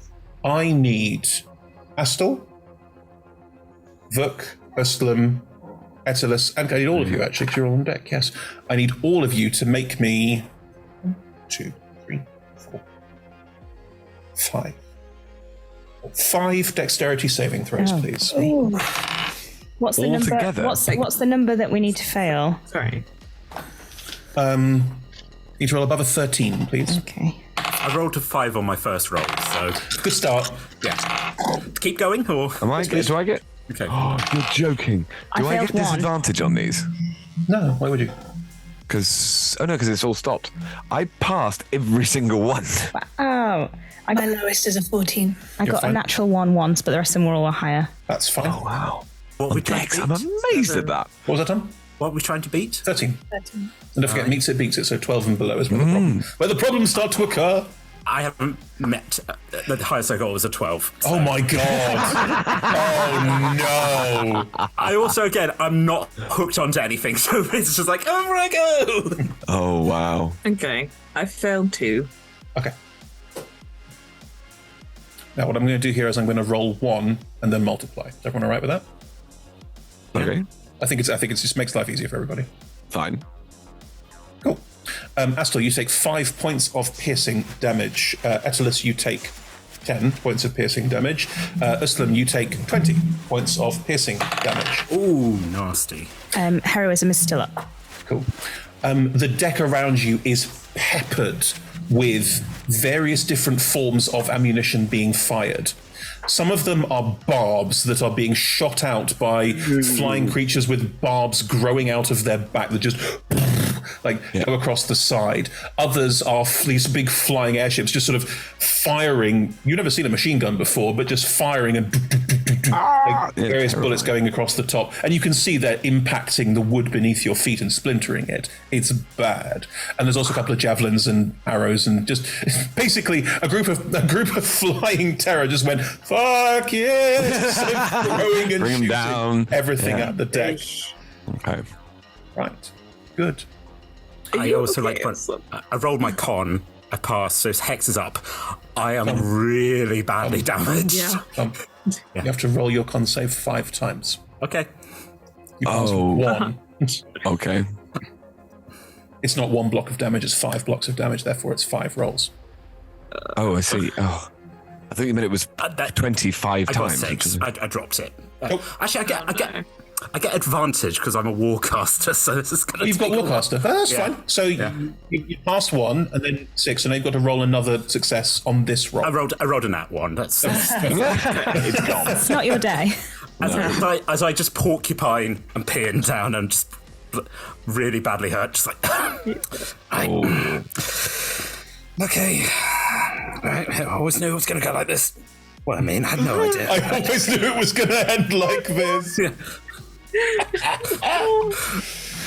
Well, this seems. I looked down at the blood and I'm like, why is my blood like the insects? I don't know. Here we go. No, you still have blood, otherwise your skin would be a weird colour. My skin already was a weird colour. I was Right.